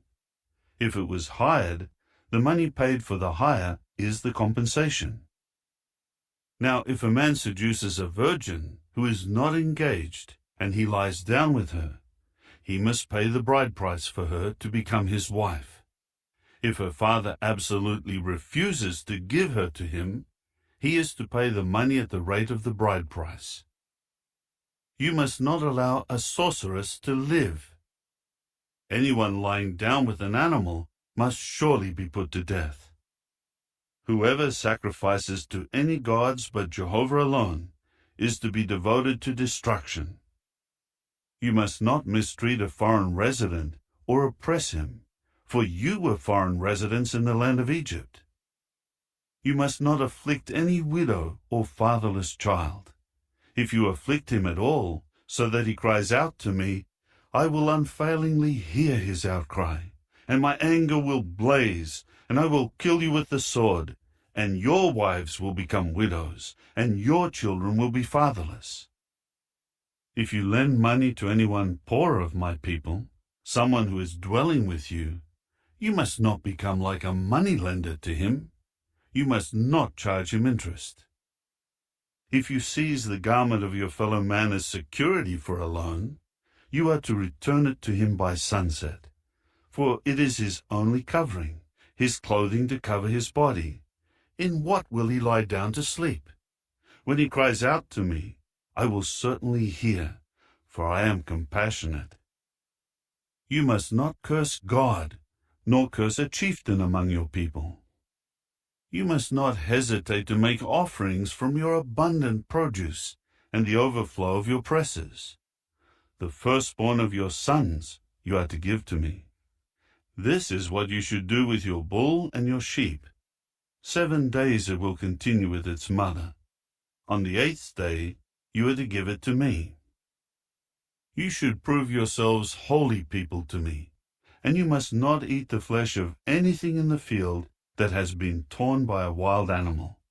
You should throw it to the dogs. Chapter 23. You must not spread a report that is not true. Do not cooperate with a wicked one by becoming a malicious witness. You must not follow after the crowd to do evil, and you must not pervert justice by giving testimony to go along with the crowd. You must show impartiality in the dispute of a poor person. If you come upon your enemy's bull or his donkey straying, you must return it to him. If you see that the donkey of someone who hates you has fallen under its load, you must not ignore it and leave. You must help him release the animal. You are not to pervert the judgment of the poor one among you in his legal case. Have nothing to do with a false accusation, and do not kill the innocent and the righteous, for I will not declare the wicked one righteous. You must not accept a bribe, for the bribe blinds clear-sighted men and can distort the words of righteous men. You must not oppress a foreign resident. You know how it feels to be a foreigner, because you were foreign residents in the land of Egypt. You are to sow your land with seed and gather its produce for 6 years. But the 7th year you should leave it uncultivated, and let it lie fallow, and the poor among your people will eat of it, and what they leave, the wild animals of the field will eat. That is what you should do with your vineyard and your olive grove. 6 days you are to do your work, but on the 7th day you are to cease from your labor, in order that your bull and your donkey may rest, and the son of your slave girl and the foreign resident may refresh themselves. You must be careful to do all that I have said to you, and you must not mention the names of other gods. They should not be heard on your lips. 3 times a year you are to celebrate a festival to me. You will observe the festival of unleavened bread. You will eat unleavened bread for 7 days, just as I have commanded you, at the appointed time in the month of Abib, for at that time you came out of Egypt. No one is to appear before me empty-handed. Also, you are to observe the festival of harvest, of the first ripe fruits of your labors, of what you sow in the field, and the festival of ingathering at the end of the year, when you gather in from the field the results of your labors. 3 times a year all your men are to appear before the true Lord, Jehovah. You must not offer the blood of my sacrifice with anything leavened, and the sacrifices of fat offered at my festivals should not stay overnight until the morning. You are to bring the best of the first ripe fruits of your ground to the house of Jehovah your God. You must not boil a young goat in its mother's milk. I am sending an angel ahead of you to guide you on the way, and to bring you into the place that I have prepared. Pay attention to him, and obey his voice. Do not rebel against him, for he will not pardon your transgressions, because my name is in him. However, if you strictly obey his voice, and do all that I say, I will show hostility to your enemies, and oppose those who oppose you. For my angel will go ahead of you, and will bring you to the Amorites, the Hittites, the Perizzites, the Canaanites, the Hivites, and the Jebusites, and I will annihilate them. You must not bow down to their gods, or be persuaded to serve them, and you must not imitate their practices. Instead, you must demolish them and smash their sacred pillars. You must serve Jehovah your God, and he will bless your bread and your water. I will remove sickness from among you. The women in your land will not suffer a miscarriage or be barren, and I will give you a full lifespan. I will send the fear of me ahead of you, and I will throw into confusion all the people you encounter, and I will cause all your enemies to flee from you in defeat. I will send the feeling of dejection ahead of you, and it will drive the Hivites, the Canaanites, and the Hittites out from before you. I will not drive them out from before you in 1 year, so that the land does not become desolate, and the wild animals of the field multiply against you. Little by little I will drive them out from before you, until you become fruitful and take possession of the land. I will set your boundary from the Red Sea to the Sea of the Philistines, and from the wilderness to the river. For I will give the inhabitants of the land into your hand, and you will drive them out from before you. You must not make a covenant with them or their gods. They should not dwell in your land, so that they may not cause you to sin against me.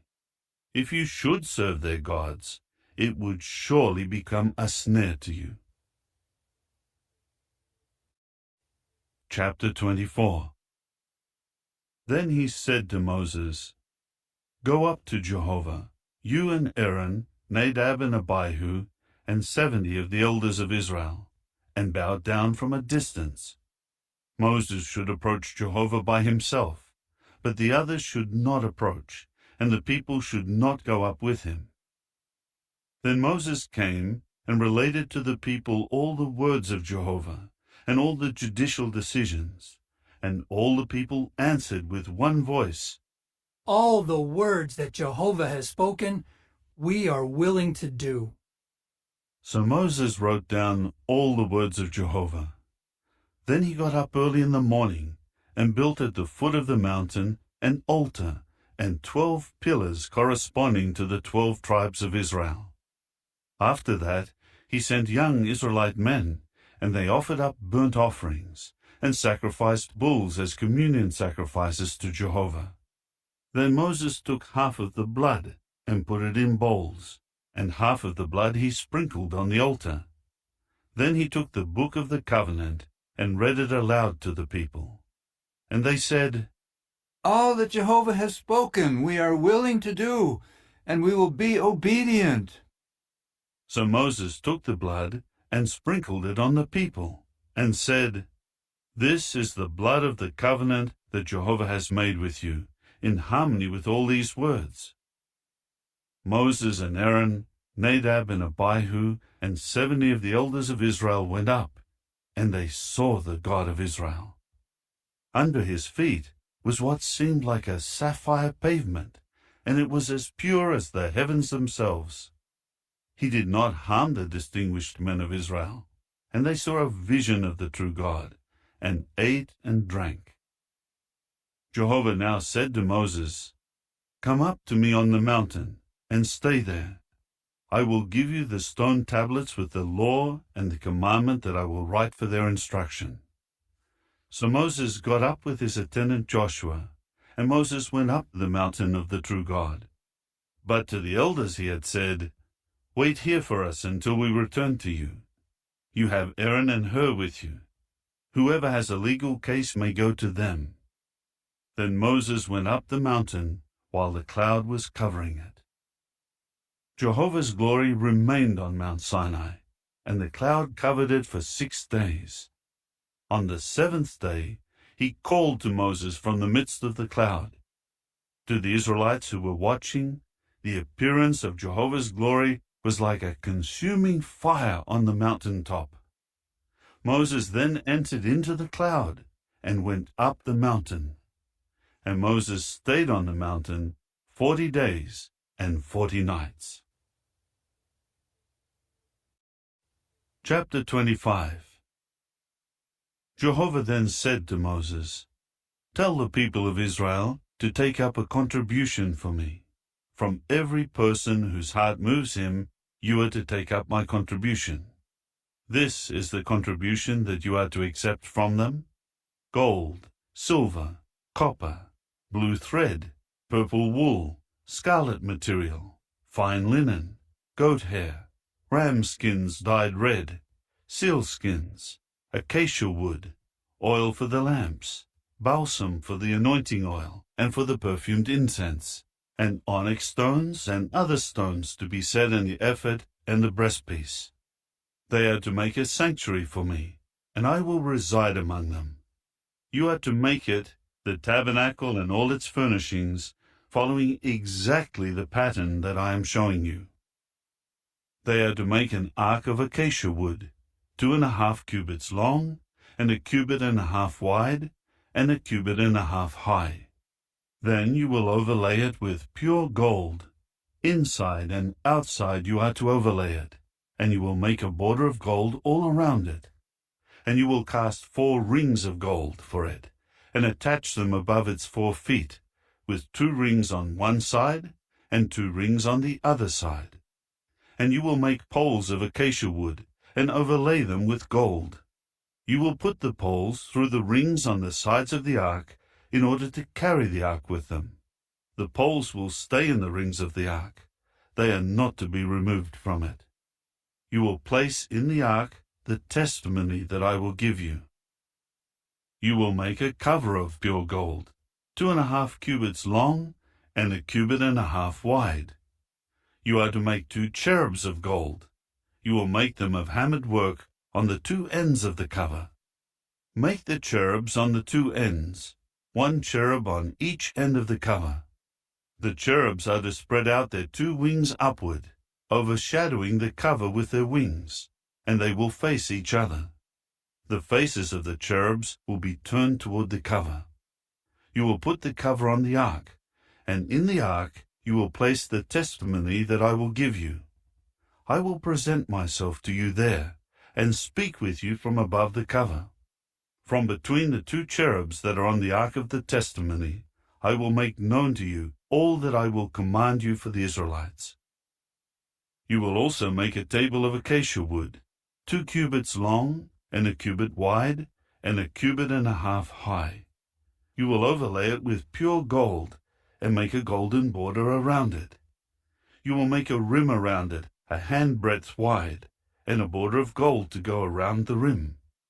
You will make for it 4 rings of gold, and place the rings on the 4 corners, where the 4 legs are attached. The rings are to be close to the rim as holders for the poles for carrying the table. You will make the poles of acacia wood, and overlay them with gold, and carry the table with them. You will also make its dishes, its cups, and its pitchers and bowls from which they will pour drink offerings. You are to make them out of pure gold, and you will put the showbread on the table before me constantly. You will make a lampstand of pure gold. The lampstand is to be made of hammered work. Its base, its stem, its branches, its cups, its knobs, and its blossoms will be one piece.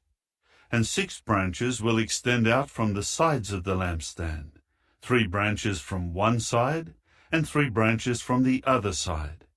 3 cups shaped like almond flowers will be on the one set of branches, with knobs and blossoms alternating, and 3 cups shaped like almond flowers on the other set of branches, with knobs and blossoms alternating. This is how the 6 branches will extend out from the stem of the lampstand. On the stem of the lampstand are 4 cups shaped like almond flowers, with its knobs and its blossoms alternating. A knob will be under the first 2 branches that extend out of the stem, and a knob under the next 2 branches, and a knob under the next 2 branches, for the 6 branches extending out from the stem. The knobs and the branches and the whole lampstand are to be one piece of pure hammered gold.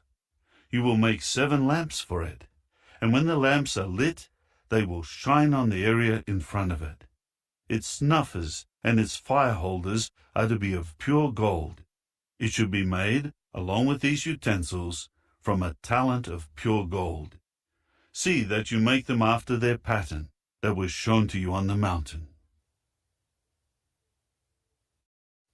Chapter 26. You are to make the tabernacle with 10 tent cloths of fine twisted linen, blue thread, purple wool, and scarlet material. You are to make them with embroidered cherub designs. Each tent cloth will be 28 cubits long and 4 cubits wide. All the tent cloths are to be the same size. 5 tent cloths are to be joined one to another to form a series, and the other 5 tent cloths will be joined in a series. You will make loops of blue thread on the edge of the one tent cloth at the end of the series, and you are to do the same on the outermost edge of the other set, where it will join. You will make 50 loops on the one tent cloth, and 50 loops on the edge of the other tent cloth, so that they will be opposite each other where they join. You are to make 50 gold clasps, and join the tent cloths together with the clasps, and the tabernacle will form one unit. You will also make cloths of goat hair for the tent over the tabernacle. You will make 11 tent cloths. Each tent cloth will be 30 cubits long and 4 cubits wide. All 11 tent cloths are to be the same size. You are to join 5 of the tent cloths together, and join the other 6 tent cloths together, and you are to fold over the 6th tent cloth at the front of the tent. And you are to make 50 loops on the edge of the one tent cloth, the outermost one in the series, and 50 loops on the edge of the tent cloth at the other place where they join. You are to make 50 copper clasps, and put the clasps in the loops and join the tent together, and it will become one unit. The remaining part of the tent cloths will serve as an overhanging. Half of the tent cloth that remains will hang over the back of the tabernacle. The remaining length of the cloths of the tent will serve as an overhanging for the tabernacle, by 1 cubit on each side, in order to cover it.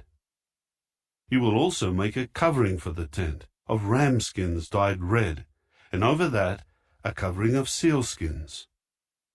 You will make the panel frames for the tabernacle out of acacia wood, standing upright. Each panel frame is to be 10 cubits high and 1.5 cubits wide. Each panel frame has 2 tenons, joined to each other.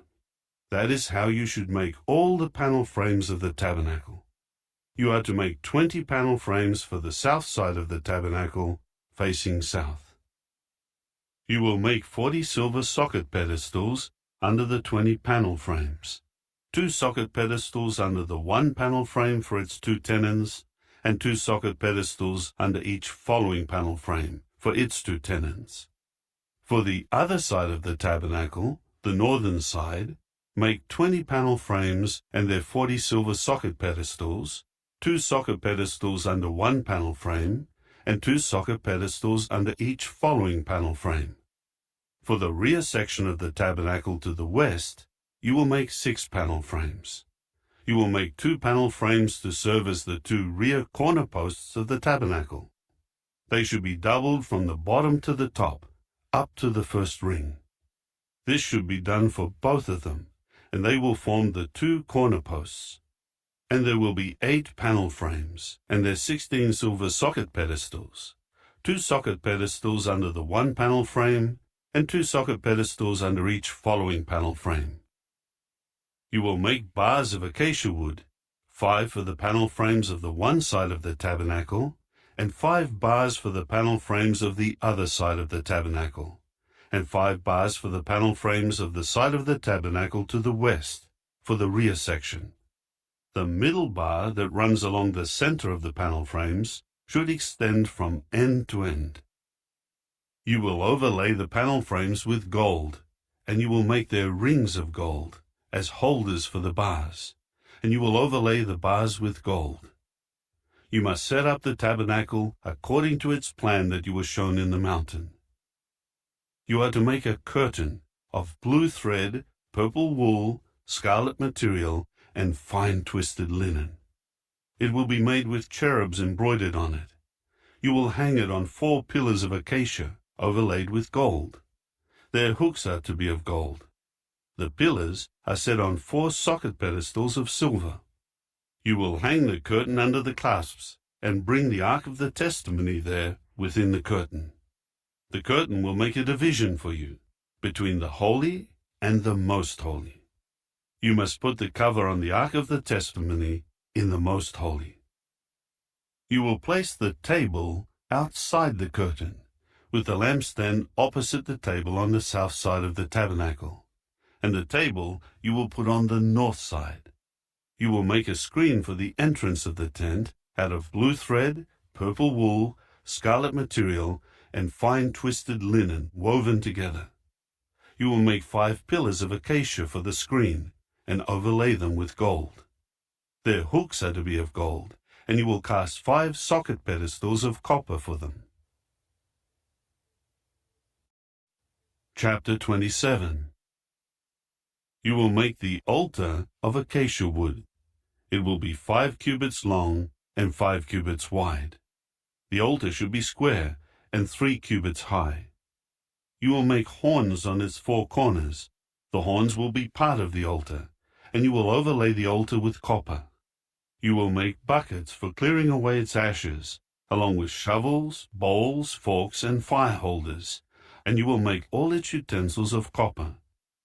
You will make a grating for the altar, a network of copper, and on the network 4 rings of copper at its 4 corners. You will set it down below the rim of the altar, and the network will extend partway down into the altar. You will make poles of acacia wood for the altar, and overlay them with copper. The poles will be inserted into the rings, so that the poles are on the 2 sides of the altar when it is carried. You will make the altar in the form of a hollow chest of planks. It should be made just as he showed you on the mountain. You will make the courtyard of the tabernacle. For the south side, facing south, the courtyard will have hanging curtains of fine twisted linen, 100 cubits long for the one side. It will have 20 pillars, with 20 copper socket pedestals. The hooks of the pillars and their connectors are of silver. The hanging curtains for the north side will also be 100 cubits long, along with its 20 pillars and their 20 copper socket pedestals, with silver hooks and connectors for the pillars.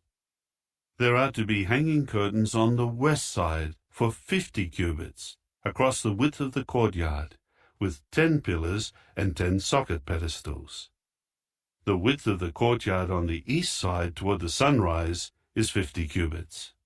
There will be 15 cubits of hanging curtains on the one side, with 3 pillars and 3 socket pedestals. And for the other side, there will be 15 cubits of hanging curtains, with 3 pillars and 3 socket pedestals. The entrance of the courtyard should have a screen 20 cubits long, made of blue thread, purple wool, scarlet material, and fine twisted linen woven together, with 4 pillars and their 4 socket pedestals. All the pillars surrounding the courtyard will have silver fasteners and silver hooks, but their socket pedestals will be of copper. The courtyard is to be 100 cubits long, 50 cubits wide, and 5 cubits high, made from fine twisted linen, and it should have copper socket pedestals. All the utensils and the items used in the service of the tabernacle, as well as its tent pins and all the pins of the courtyard, are to be of copper. You are to command the Israelites to bring you pure beaten olive oil for the lighting, in order to keep the lamps burning constantly. In the tent of meeting, outside the curtain that is near the testimony, Aaron and his sons will arrange to keep the lamps lit from evening until morning before Jehovah. It is a lasting statute for all their generations to be carried out by the Israelites. Chapter 28. You are to summon from the Israelites your brother Aaron, along with his sons, so that he may serve as priest to me. Aaron, along with Nadab and Abihu, Eleazar and Ithamar, the sons of Aaron. You are to make holy garments for Aaron your brother, for glory and beauty. You are to speak to all those who are skillful, those whom I have filled with the spirit of wisdom, and they will make Aaron's garments for his sanctification, so that he may serve as priest to me. These are the garments that they will make: a breastpiece, an ephod, a sleeveless coat, a checkered robe, a turban, and a sash. They will make these holy garments for your brother Aaron and his sons, so that he may serve as priest to me. The skilled workers will use the gold, the blue thread, the purple wool, the scarlet material, and the fine linen. They are to make the ephod of gold, blue thread, purple wool, scarlet material, and fine twisted linen, and it should be embroidered. It is to have 2 shoulder pieces that are joined at the 2 top edges. The woven belt, which is attached to the ephod for tying it securely in position, should be of the same materials: gold, blue thread, purple wool, scarlet material, and fine twisted linen. You are to take 2 onyx stones and engrave on them the names of the sons of Israel, 6 names on the one stone and the 6 remaining names on the other stone, in the order of their births. A stone engraver will engrave the names of the sons of Israel on the 2 stones, as he would engrave a seal. Then you are to have them mounted in gold settings. You are to put the 2 stones on the shoulder pieces of the ephod, as memorial stones for the sons of Israel, and Aaron must carry their names before Jehovah on his 2 shoulder pieces as a memorial. You are to make settings of gold, and 2 chains of pure gold, twisted like a cord, and you must attach the corded chains to the settings. You are to have an embroiderer make the breastpiece of judgment. It should be made like the ephod, out of gold, blue thread, purple wool, scarlet material, and fine twisted linen. It should be square when doubled, a span long and a span wide. You should set in it mounted stones, 4 rows of stones. The first row is ruby, topaz, and emerald. The second row is turquoise, sapphire, and jasper.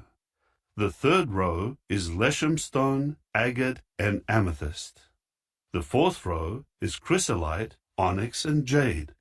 They should be mounted in settings of gold. The stones will correspond to the names of the 12 sons of Israel. Each one should be engraved like a seal, each name representing one of the 12 tribes. You are to make wreathed chains on the breastpiece, like cords of pure gold. You are to make 2 rings of gold for the breastpiece, and attach the 2 rings to the 2 ends of the breastpiece. You are to put the 2 cords of gold through the 2 rings at the ends of the breastpiece. You will put the 2 ends of the 2 cords through the 2 settings, and you must attach them to the shoulder pieces of the ephod at the front. You are to make 2 rings of gold and set them at the 2 ends on the inside edge of the breastpiece, facing the ephod. You should make 2 more rings of gold on the front of the ephod, below the 2 shoulder pieces, close to where it is joined, above the woven belt of the ephod. The breastpiece should be held in place by a blue cord, tying its rings to the rings of the ephod. This will keep the breastpiece in place on the ephod, above the woven belt. Aaron must carry the names of the sons of Israel on the breastpiece of judgment over his heart when he comes into the holy, as a constant memorial before Jehovah. You will put the Urim and the Thummim into the breastpiece of judgment, and they must be over Aaron's heart when he comes in before Jehovah. And Aaron must carry the means for making judgments of the Israelites over his heart before Jehovah constantly. You are to make the sleeveless coat of the ephod entirely of blue thread. There will be an opening at the top, in the middle of it. Its opening should have a border woven all around it by a loom worker. It should be like the opening of a coat of mail, so that it will not be torn. You should make pomegranates of blue thread, purple wool, and scarlet material all around its hem, along with bells of gold in between them. You should alternate a bell of gold and a pomegranate, a bell of gold and a pomegranate, all around the hem of the sleeveless coat. It must be worn by Aaron so that he may minister, and the sound from it must be heard when he goes into the sanctuary before Jehovah and when he comes out, so that he will not die. You are to make a shining plate of pure gold, and engrave on it, as one would engrave a seal, "Holiness belongs to Jehovah." You must fasten it to the turban with a blue cord. It is to remain on the front of the turban. It will be on Aaron's forehead, and Aaron will bear responsibility when someone commits an error against the holy things, which the Israelites sanctify when they offer them as holy gifts. It must always remain on his forehead, so that they may gain approval before Jehovah. You are to weave the checkered robe of fine linen, make a turban of fine linen, and make a woven sash. You will also make robes, sashes, and headgear for Aaron's sons, for glory and beauty. You will clothe your brother Aaron and his sons with him, and you are to anoint them, and install them, and sanctify them, and they will serve as priests to me. Also, make linen shorts for them, to cover their naked flesh. These are to extend from the hips to the thighs. These must be worn by Aaron and his sons when they come into the tent of meeting, or when they approach the altar to minister in the holy place, so that they may not incur guilt and die. It is a permanent statute for him and his offspring after him. Chapter 29. This is what you are to do to sanctify them, to serve as priests to me. Take a young bull, 2 unblemished rams, unleavened bread, unleavened ring-shaped loaves mixed with oil, and unleavened wafers spread with oil. You are to make them with fine wheat flour, and put them in a basket, and present them in the basket, along with the bull and the 2 rams. You will present Aaron and his sons at the entrance of the tent of meeting, and wash them with water. Then you are to take the garments, and clothe Aaron with the robe, the sleeveless coat of the ephod, and the breastpiece. And you are to tie the woven belt of the ephod securely around his waist. You will put the turban on his head, and put the holy sign of dedication on the turban, and take the anointing oil, and pour it on his head, and anoint him. Then bring his sons forward, and clothe them with the robes, and wrap the sashes around them, Aaron as well as his sons, and put on their headgear, and the priesthood will become theirs as a permanent statute. This is how you should install Aaron and his sons to serve as priests. You are now to present the bull before the tent of meeting, and Aaron and his sons will lay their hands on the bull's head. Slaughter the bull before Jehovah at the entrance of the tent of meeting. Take some of the bull's blood on your finger and put it on the horns of the altar, and pour out all the rest of the blood at the base of the altar. Then take all the fat that covers the intestines, the appendage on the liver, and the 2 kidneys and the fat that is on them, and burn them, so that they smoke on the altar.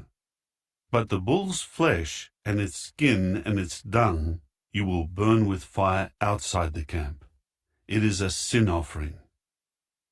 Then take the 1 ram, and Aaron and his sons are to lay their hands on the ram's head. Slaughter the ram, and take its blood and sprinkle it on all sides of the altar. Cut the ram into its pieces, and wash its intestines and its shanks, and arrange the pieces together with its head. You must burn the entire ram, making it smoke on the altar.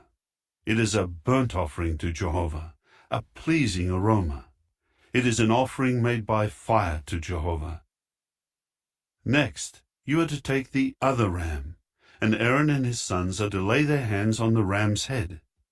Slaughter the ram, and take some of its blood, and put it on Aaron's right earlobe, and on his son's right earlobe, and on the thumb of their right hand, and the big toe of their right foot, and sprinkle the blood on all sides of the altar. Then take some of the blood that is on the altar, and some of the anointing oil, and spatter it on Aaron and his garments, and on his sons and his sons' garments, so that he and his garments, and his sons and their garments may be holy. Then take from the ram the fat tail, the fat that covers the intestines, the appendage of the liver, the 2 kidneys and the fat that is on them, and the right leg, for it is a ram of installation. Take also a round loaf of bread, and a ring-shaped loaf of oiled bread, and a wafer out of the basket of unleavened bread that is before Jehovah. You must place them all in the hands of Aaron and in the hands of his sons, and you are to wave them back and forth as a wave offering before Jehovah. Then you will take them out of their hands and burn them on the altar, on top of the burnt offering, as a pleasing aroma before Jehovah. It is an offering made by fire to Jehovah. Then take the breast of the ram of installation, which is offered in behalf of Aaron, and wave it back and forth as a wave offering before Jehovah, and it will become your portion. You are to sanctify the breast of the wave offering, and the leg of the sacred portion that was waved, and that was taken from the ram of installation, from what was offered for Aaron and for his sons. It is to become Aaron's and his sons by a permanent regulation to be carried out by the Israelites, for it is a sacred portion, and it will become a sacred portion to be given by the Israelites. It is their sacred portion for Jehovah from their communion sacrifices. The holy garments that belong to Aaron will be used by his sons after him when they are anointed and installed as priests.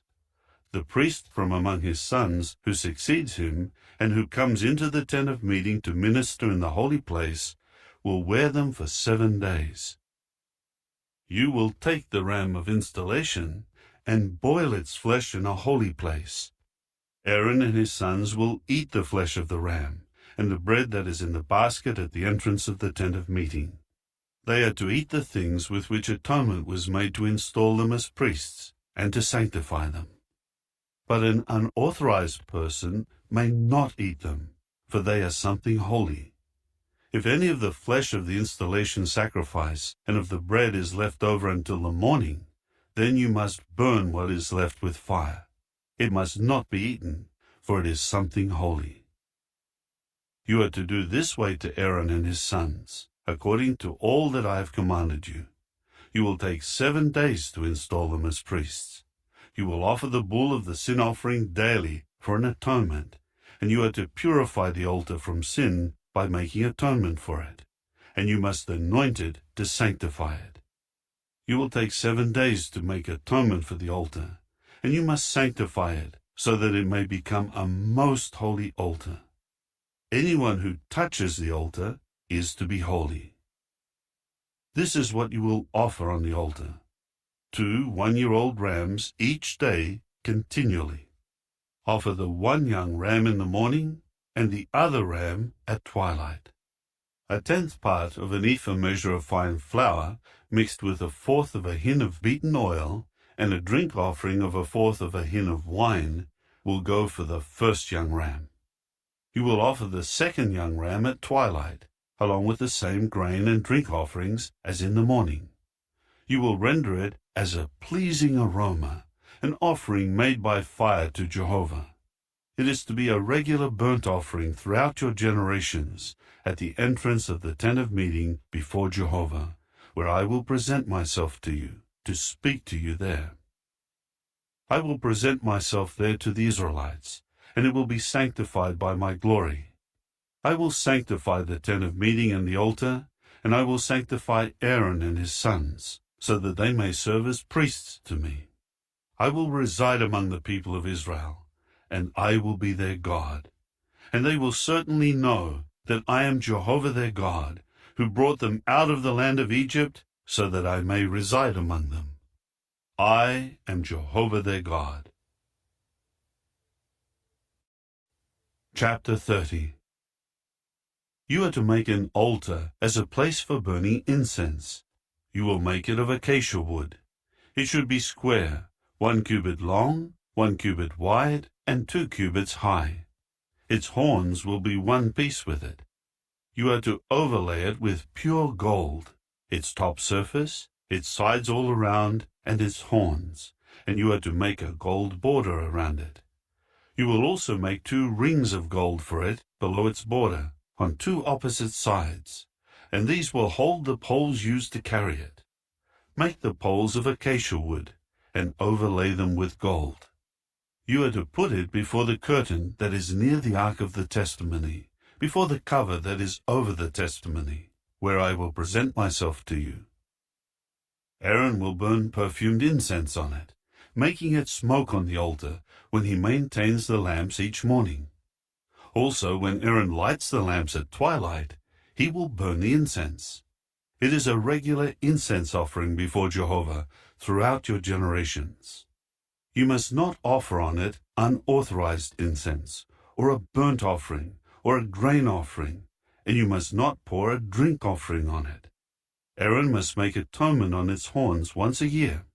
With some of the blood of the sin offering of the atonement, he will make atonement for it once a year throughout your generations. It is most holy to Jehovah.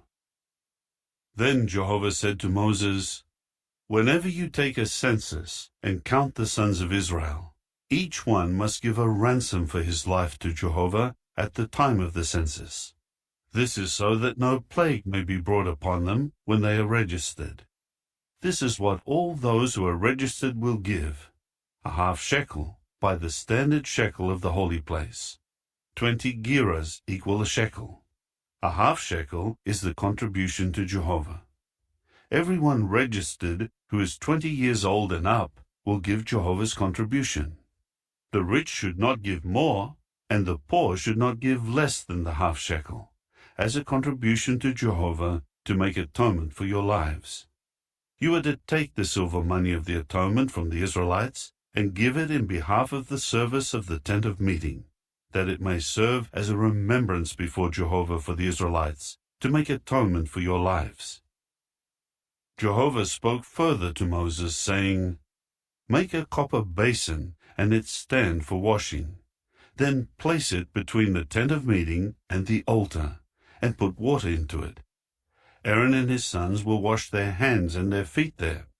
When they go into the tent of meeting, or when they approach the altar to minister and to make offerings of fire and smoke to Jehovah, they will wash with water, so that they do not die. They must wash their hands and their feet, so that they may not die, and it must serve as a permanent regulation for them, for him and his offspring throughout their generations. Jehovah continued to speak to Moses, Next, take the choicest perfumes, 500 units of solidified myrrh, and half that amount, 250 units, of sweet cinnamon, 250 units of sweet calamus, and 500 units of cassia, measured by the standard shekel of the holy place, along with a hin of olive oil. Then make out of it a holy anointing oil. It should be skillfully blended together. It is to be a holy anointing oil. You are to anoint the tent of meeting and the ark of the testimony with it, as well as the table and all its utensils, the lampstand and its utensils, the altar of incense, the altar of burnt offering and all its utensils, and the basin and its stand. You must sanctify them, that they may become most holy. Anyone touching them is to be holy. And you will anoint Aaron and his sons, and sanctify them to serve as priests to me. You will speak to the Israelites, saying, This is to continue as a holy anointing oil to me during your generations. It is not to be applied to the flesh of mankind, and you must not make anything with a composition like it. It is something holy. It is to continue as something holy for you. Anyone who makes an ointment like it, and who puts some of it on an unauthorized person, must be cut off from his people. Then Jehovah said to Moses, Take equal portions of these perfumes, stacte drops, onycha, perfumed galbanum, and pure frankincense. Make it into an incense. The spice mixture should be skillfully blended, salted, pure and holy. You are to pound some of it into fine powder, and put some of it before the testimony in the tent of meeting, where I will present myself to you. It should be most holy to you. You must not make for your own use the incense that you make with this composition. You are to regard it as something holy to Jehovah. Whoever makes any like it to enjoy its smell must be cut off from his people. Chapter 31. Jehovah continued to speak to Moses, saying, See, I have chosen Bezalel, the son of Uri, the son of Hur, of the tribe of Judah. I will fill him with the Spirit of God, giving him wisdom, understanding, and knowledge of every kind of craftsmanship, for making artistic designs, for working with gold, silver, and copper, for cutting and setting stones, and for making every kind of wood product. Moreover, to assist him I have appointed Aholiab, the son of Ahisamach, of the tribe of Dan, and I am putting wisdom into the heart of all those who are skillful, so that they may make everything I have commanded you: the tent of meeting, the ark of the testimony, and the cover that is on it, all the equipment of the tent, the table and its utensils, the lampstand of pure gold and all its utensils, the altar of incense, the altar of burnt offering and all its utensils, the basin and its stand, the finely woven garments, the holy garments for Aaron the priest, the garments of his sons to serve as priests, the anointing oil, and the perfumed incense for the sanctuary. They will do everything I have commanded you. Jehovah said further to Moses, "Speak to the Israelites and tell them, especially you are to keep my Sabbaths, for it is a sign between me and you during your generations, in order that you may know that I, Jehovah, am sanctifying you. You must keep the Sabbath, for it is something holy to you. Whoever profanes it must be put to death. If anyone does any work on it, then that person must be cut off from among his people. 6 days work may be done, but on the 7th day is a Sabbath of complete rest. It is something holy to Jehovah. Anyone doing work on the Sabbath day must be put to death. The Israelites must keep the Sabbath. They must observe the Sabbath during all their generations. It is a lasting covenant.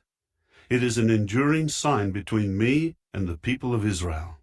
For in 6 days Jehovah made the heavens and the earth, and on the 7th day he rested and refreshed himself." Now as soon as he had finished speaking with him on Mount Sinai, he gave Moses 2 tablets of the testimony, tablets of stone, written on by God's finger. Chapter 32. Meanwhile, the people saw that Moses was taking a long time coming down from the mountain. So the people gathered around Aaron and said to him, "Get up, make for us a god who will go ahead of us, because we do not know what has happened to this Moses, the man who led us up out of the land of Egypt." At this, Aaron said to them, "Take the gold earrings from the ears of your wives, your sons, and your daughters, and bring them to me." So all the people began taking off the gold earrings that were in their ears and bringing them to Aaron. Then he took the gold from them, and he formed it with an engraving tool, and made it into a statue of a calf. They began to say, "This is your God, O Israel, who led you up out of the land of Egypt." When Aaron saw this, he built an altar before it. Then Aaron called out, "There is a festival to Jehovah tomorrow." So they got up early on the next day and began offering up burnt offerings and presenting communion sacrifices. After that, the people sat down to eat and drink. Then they got up to have a good time. Jehovah now said to Moses, "Go, descend, because your people, whom you led up out of the land of Egypt, have corrupted themselves. They have quickly deviated from the way I commanded them to go. They have made for themselves a statue of a calf, and they keep bowing down to it and sacrificing to it and saying, 'This is your God, O Israel, who led you up out of the land of Egypt.'" Jehovah went on to say to Moses, "I have seen that this is an obstinate people. So now let me be, and I will exterminate them in my burning anger, and let me make a great nation from you instead." Then Moses appealed to Jehovah his God and said, "Why, O Jehovah, should you turn your burning anger against your people after bringing them out of the land of Egypt with great power and with a mighty hand? Why should the Egyptians say, 'He had evil intentions when he led them out. He wanted to kill them in the mountains and exterminate them from the surface of the earth'? Turn from your burning anger and reconsider your decision to bring this calamity on your people.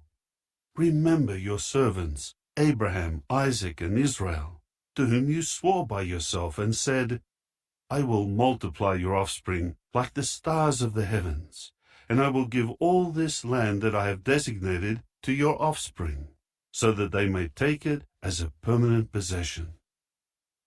So Jehovah began to reconsider the calamity that he had spoken of bringing on his people. Moses then turned and went down from the mountain with the 2 tablets of the testimony in his hand. The tablets were inscribed on both sides. They were written on the front and on the back. The tablets were the workmanship of God, and the writing was the writing of God engraved on the tablets. When Joshua began to hear the noise of the people because of their shouting, he said to Moses, "There is the sound of battle in the camp." But Moses said, "It is not the sound of singing over a victory, and it is not the sound of wailing over a defeat. I hear the sound of another kind of singing." As soon as Moses got near the camp and saw the calf and the dancers, his anger began to blaze, and he threw the tablets from his hands and shattered them at the foot of the mountain. He took the calf that they had made, and he burned it with fire, and crushed it into powder. Then he scattered it on the water, and made the Israelites drink it. And Moses said to Aaron, "What did this people do to you, that you have brought a great sin upon them?" Aaron replied, "Do not be enraged, my lord. You well know that the people are inclined to do evil. So they said to me, 'Make for us a god who will go ahead of us, for we do not know what has happened to this Moses, the man who led us up out of the land of Egypt.' So I said to them, 'Whoever has any gold must take it off and give it to me.' Then I threw it into the fire, and out came this calf." Moses saw that the people were unrestrained, for Aaron had let them go unrestrained, so that they were a disgrace before their opposers. Then Moses took his position in the gate of the camp and said, "Who is on Jehovah's side? Come to me." And all the Levites gathered around him. He now said to them, "This is what Jehovah the God of Israel has said. Each of you must fasten on his sword and pass through all the camp from gate to gate, killing his brother, his neighbor, and his close companion." The Levites did what Moses said. So about 3,000 men were killed on that day. Then Moses said, "Set yourselves apart for Jehovah today, for each of you has gone against his own son and his own brother. Today he will give you a blessing." On the very next day, Moses said to the people, "You committed a very great sin, and now I will go up to Jehovah to see if I can make amends for your sin." So Moses returned to Jehovah and said, "What a great sin this people has committed! They made themselves a god of gold. But now, if you are willing, pardon their sin. If not, please wipe me out from your book that you have written." However, Jehovah said to Moses, "Whoever has sinned against me, I will wipe him out of my book. Go now, lead the people to the place about which I have spoken to you. Look, my angel will go ahead of you, and on the day when I make an accounting, I will bring punishment on them for their sin." Then Jehovah began plaguing the people because they had made the calf, the one that Aaron had made. Chapter 33. Jehovah said further to Moses, "Go on your way from here with the people whom you led up out of the land of Egypt. Journey to the land about which I swore to Abraham, Isaac, and Jacob, saying, 'To your offspring I will give it.' I will send an angel ahead of you, and drive out the Canaanites, the Amorites, the Hittites, the Perizzites, the Hivites, and the Jebusites. Go up to a land flowing with milk and honey. But I will not go in the midst of you, for you are an obstinate people, and I might exterminate you on the way." When the people heard this harsh word, they began to mourn, and not one of them put on his ornaments. Jehovah said to Moses, "Say to the Israelites, 'You are an obstinate people, In one moment I could go through the midst of you and exterminate you. So now keep your ornaments off, while I consider what to do to you." So from Mount Horeb onward, the Israelites refrained from wearing their ornaments. Now Moses took his tent and pitched it outside the camp, at some distance from the camp, and he called it a tent of meeting. Everyone inquiring of Jehovah would go out to the tent of meeting, which was outside the camp. As soon as Moses went out to the tent, all the people would rise and stand at the entrance of their own tents, and they would gaze after Moses until he entered into the tent. As soon as Moses would go into the tent, the pillar of cloud would come down and stand at the entrance of the tent while God spoke with Moses. When all the people saw the pillar of cloud standing at the entrance of the tent, each of them rose and bowed down at the entrance of his own tent. Jehovah spoke to Moses face to face, just as one man would speak to another man. When he returned to the camp, Joshua the son of Nun, his minister and attendant, would not depart from the tent.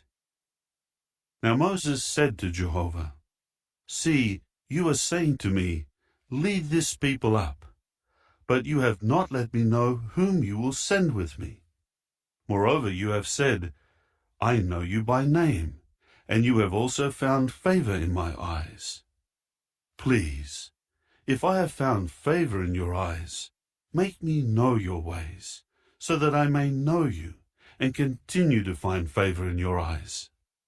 Consider, too, that this nation is your people." So he said, "I myself will go with you, and I will give you rest." Then Moses said to him, "If you yourself are not going along, do not lead us up from here. How will it be known that I have found favor in your eyes, I and your people? Is it not by your going along with us, so that I and your people will be distinguished from every other people on the face of the earth?" Jehovah went on to say to Moses, "I will also do this thing that you request, because you have found favor in my eyes, and I know you by name." Then he said, "Please, show me your glory." But he said, "I will make all my goodness pass before your face, and I will declare before you the name of Jehovah. And I will favor the one whom I favor, and I will show mercy to the one to whom I show mercy." But he added, "You cannot see my face, for no man can see me and live." Jehovah said further, "Here is a place near me. Station yourself on the rock. When my glory is passing by, I will place you in a crevice of the rock, and I will shield you with my hand until I have passed by. After that, I will take my hand away, and you will see my back, but my face may not be seen." Chapter 34. Then Jehovah said to Moses, "Carve out for yourself 2 tablets of stone like the first ones, and I will write on the tablets the words that appeared on the first tablets, which you shattered. Get ready for the morning, as you will go up in the morning to Mount Sinai, and station yourself before me there on the top of the mountain. But nobody may go up with you, and nobody else should be seen anywhere on the mountain. Not even the flocks or herds should graze in front of that mountain." So Moses carved out 2 tablets of stone like the first ones, and got up early in the morning and went up Mount Sinai, just as Jehovah had commanded him. And he took the 2 tablets of stone in his hand. Then Jehovah came down in the cloud and stationed himself with him there, and declared the name of Jehovah. Jehovah was passing before him and declaring, "Jehovah, Jehovah, a God merciful and compassionate, slow to anger, and abundant in loyal love and truth, showing loyal love to thousands, pardoning error and transgression and sin.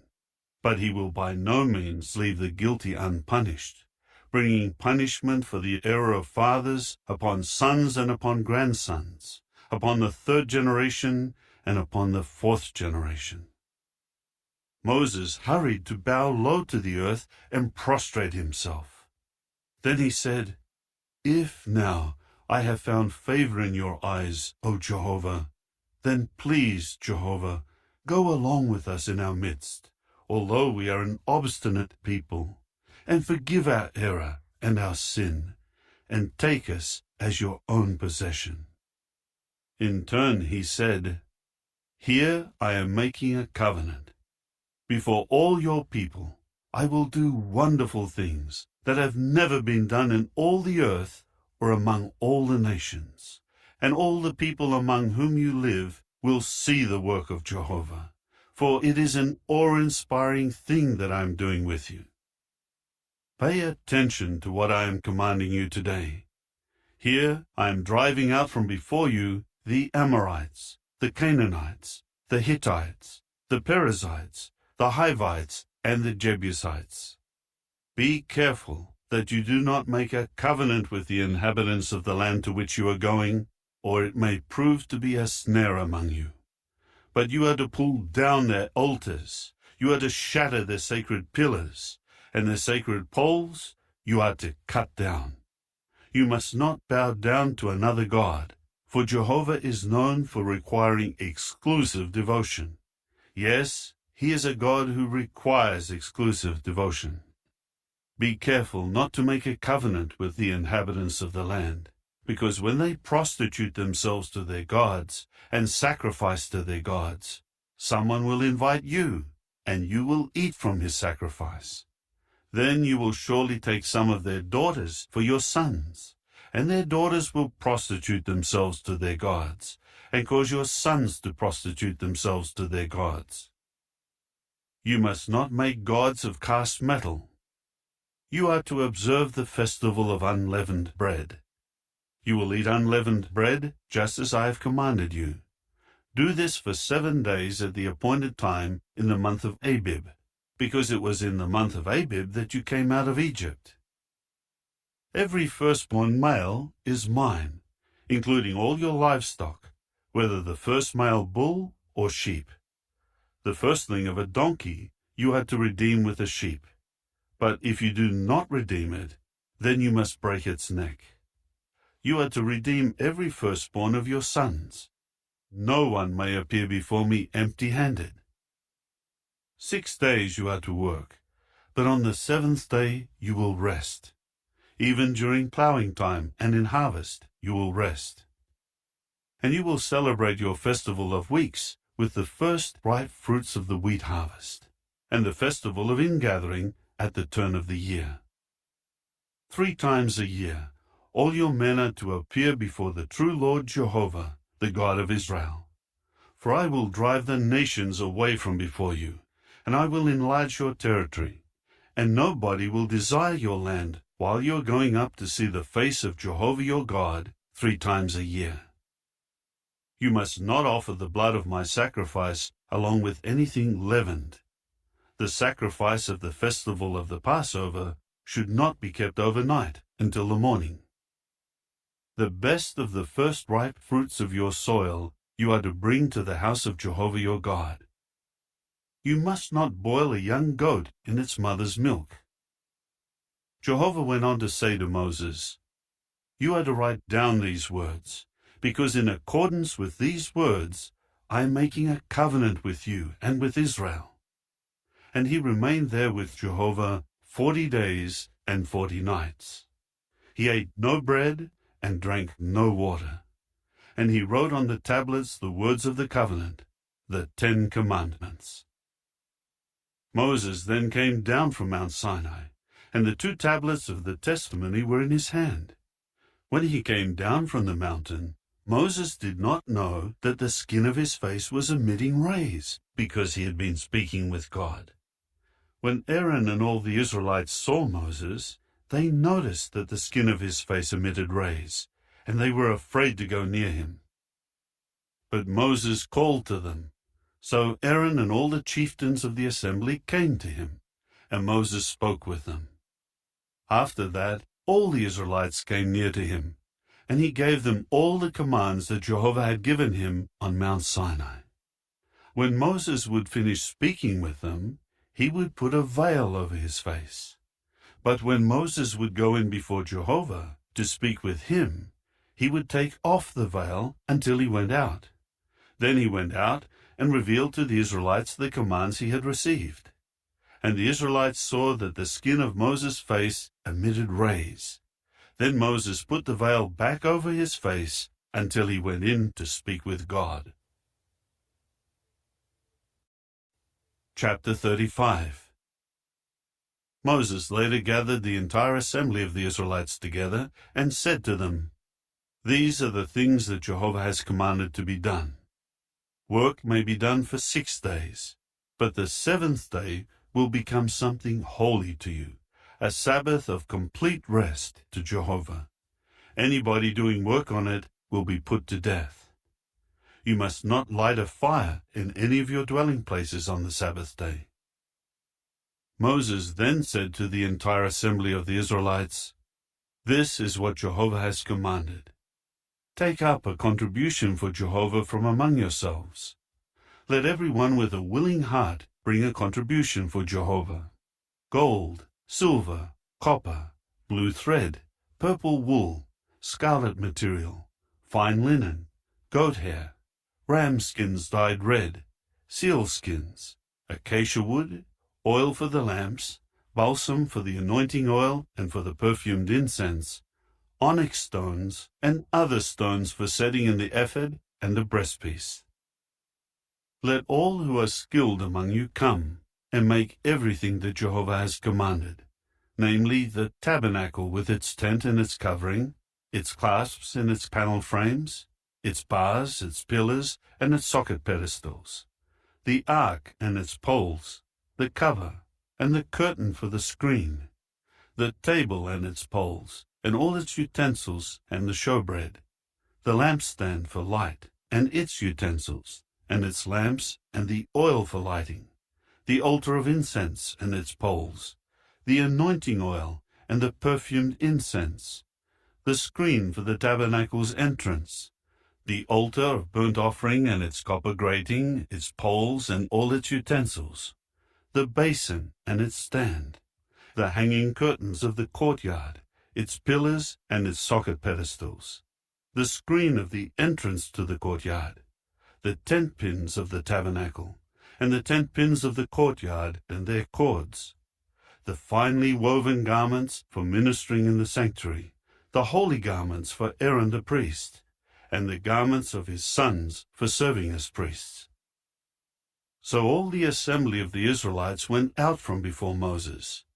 Then everyone whose heart impelled him, and everyone whose spirit incited him, came and brought their contribution for Jehovah, to be used for the tent of meeting, for all its service, and for the holy garments. They kept coming, the men along with the women, each with a willing heart, bringing brooches, earrings, rings, and other jewelry, as well as all sorts of articles of gold. They all presented their offerings of gold to Jehovah. And all who had blue thread, purple wool, scarlet material, fine linen, goat hair, ram skins dyed red, and seal skins brought them. All those contributing silver and copper brought Jehovah's contribution, and all who had acacia wood for any part of the work brought it. All the skilled women spun with their hands, and they brought what they had spun, blue thread, purple wool, scarlet material, and fine linen. And all the skilled women whose hearts impelled them spun the goat hair. And the chieftains brought onyx stones and other stones to be set in the ephod and the breastpiece, and the balsam, and the oil for lighting, and for the anointing oil, and for the perfumed incense. All the men and women whose hearts incited them brought something for the work that Jehovah, through Moses, had commanded to be done. The Israelites brought it as a voluntary offering to Jehovah.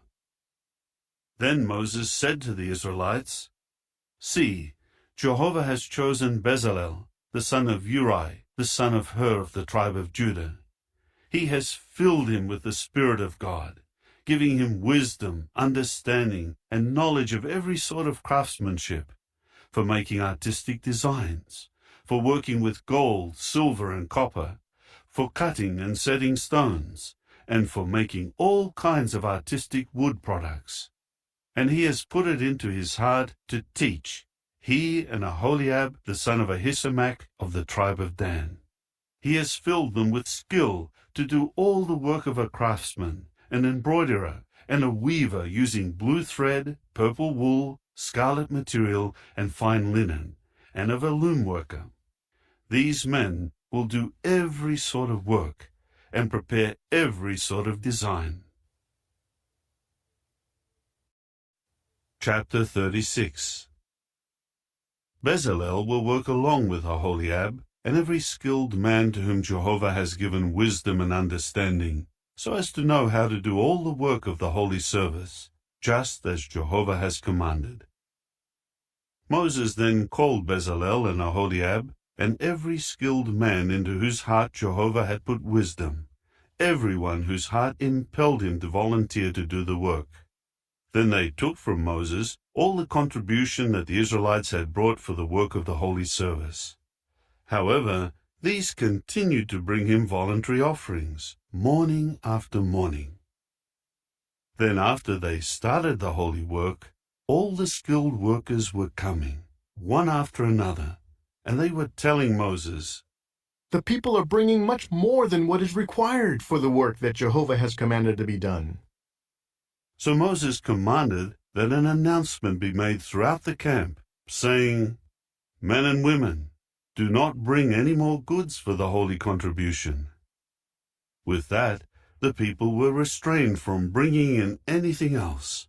The goods were enough for all the work to be done, and more than enough. So all the skilled workers made the tabernacle of 10 tent cloths of fine twisted linen, blue thread, purple wool, and scarlet material. He made them with cherubs embroidered on them. Each tent cloth was 28 cubits long and 4 cubits wide. All the tent cloths were the same size.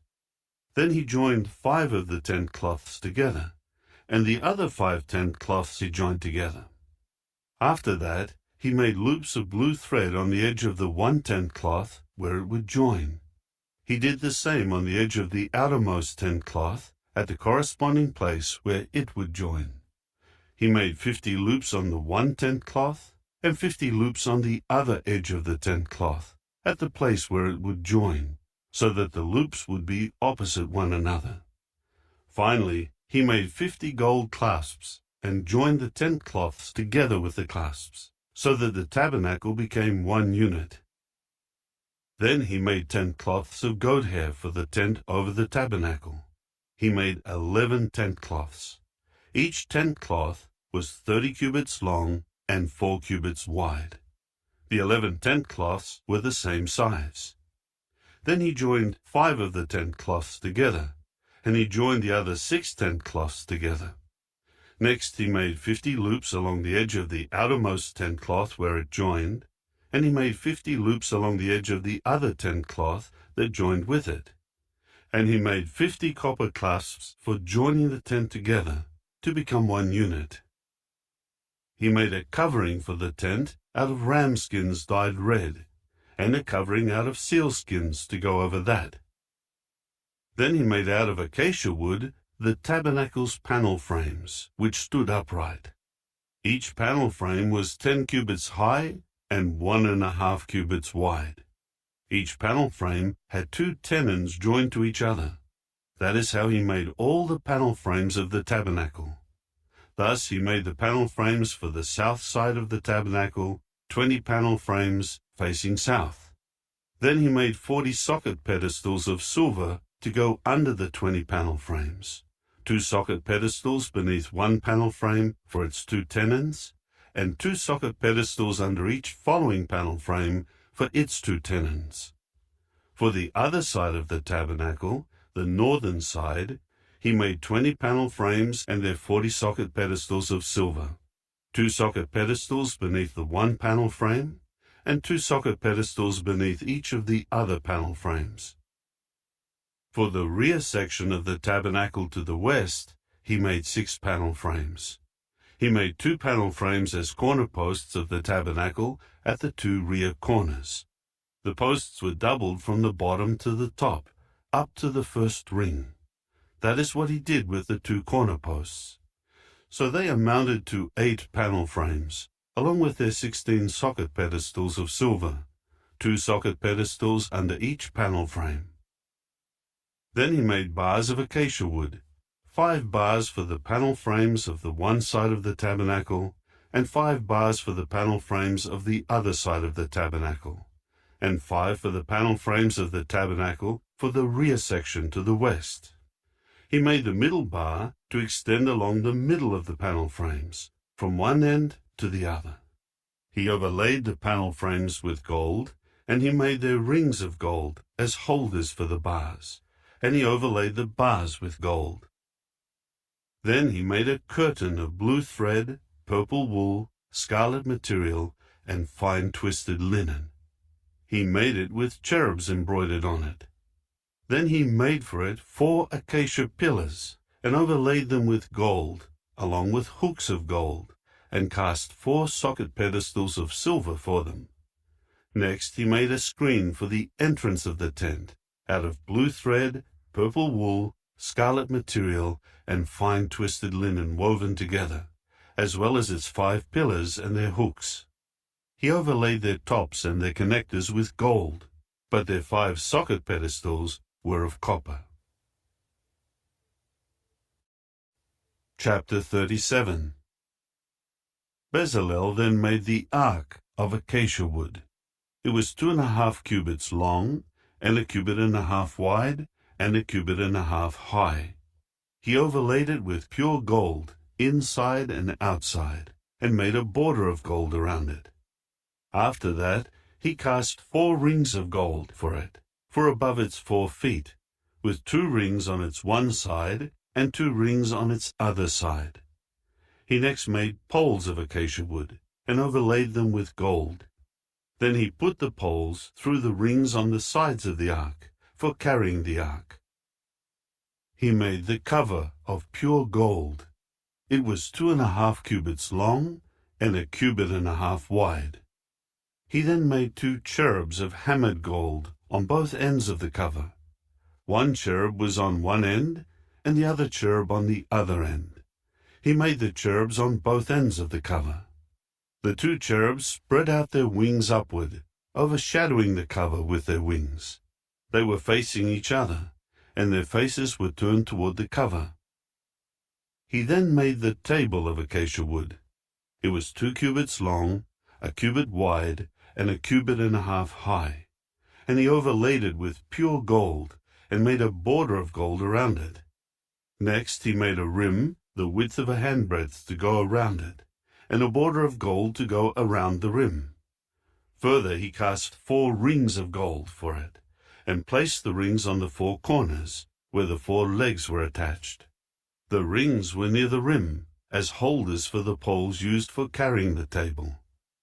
Then he made the poles of acacia wood, and overlaid them with gold for carrying the table. After that he made out of pure gold the utensils that went on the table, its dishes, its cups, and its bowls and pitchers from which drink offerings would be poured. Then he made the lampstand of pure gold. He made the lampstand of hammered work. Its base, its stem, its cups, its knobs, and its blossoms were one piece. 6 branches were extending out from its stem, 3 branches of the lampstand from its one side, and 3 branches from its other side. 3 cups shaped like almond flowers were on the one set of branches, with knobs and blossoms alternating, and 3 cups shaped like almond flowers were on the other set of branches, with knobs and blossoms alternating. This was done for the 6 branches extending out from the stem of the lampstand. And on the stem of the lampstand were 4 cups, shaped like almond flowers, with knobs and blossoms alternating. There was a knob under the first 2 branches that extended out of the stem, and a knob under the next 2 branches, and a knob under the next 2 branches, for the 6 branches extending out from the stem of the lampstand. The knobs and the branches and the whole lampstand were made to be one piece of pure hammered gold. Then he made its 7 lamps and its snuffers and its fire holders out of pure gold. He made it, along with all its utensils, from a talent of pure gold. He now made the altar of incense out of acacia wood. It was square, a cubit long, a cubit wide, and 2 cubits high. Its horns were one piece with it. He overlaid it with pure gold, its top surface and its sides all around, and its horns, and he made a border of gold around it. He made 2 rings of gold for it below its border on 2 opposite sides, to hold the poles used for carrying it. After that he made the poles of acacia wood and overlaid them with gold. He also made the holy anointing oil and the pure perfumed incense skillfully blended. Chapter 38. He made the altar of burnt offering out of acacia wood.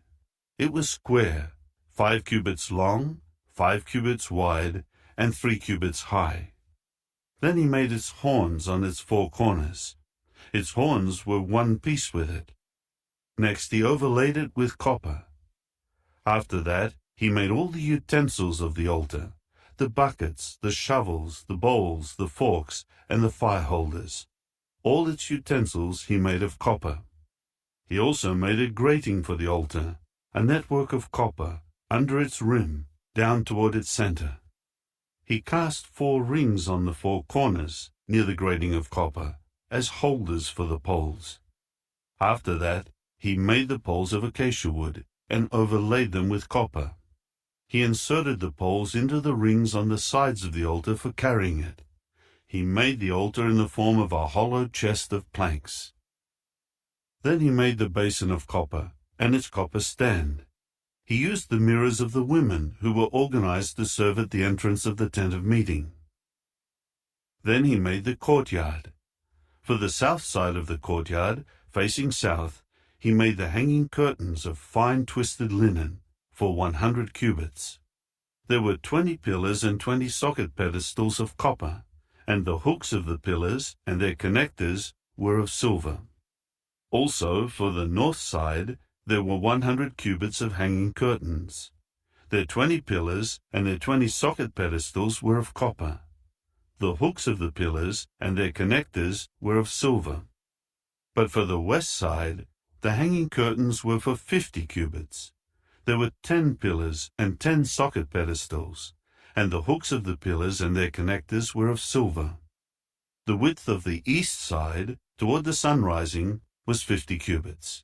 There were 15 cubits of hanging curtains on the one wing, with 3 pillars and 3 socket pedestals.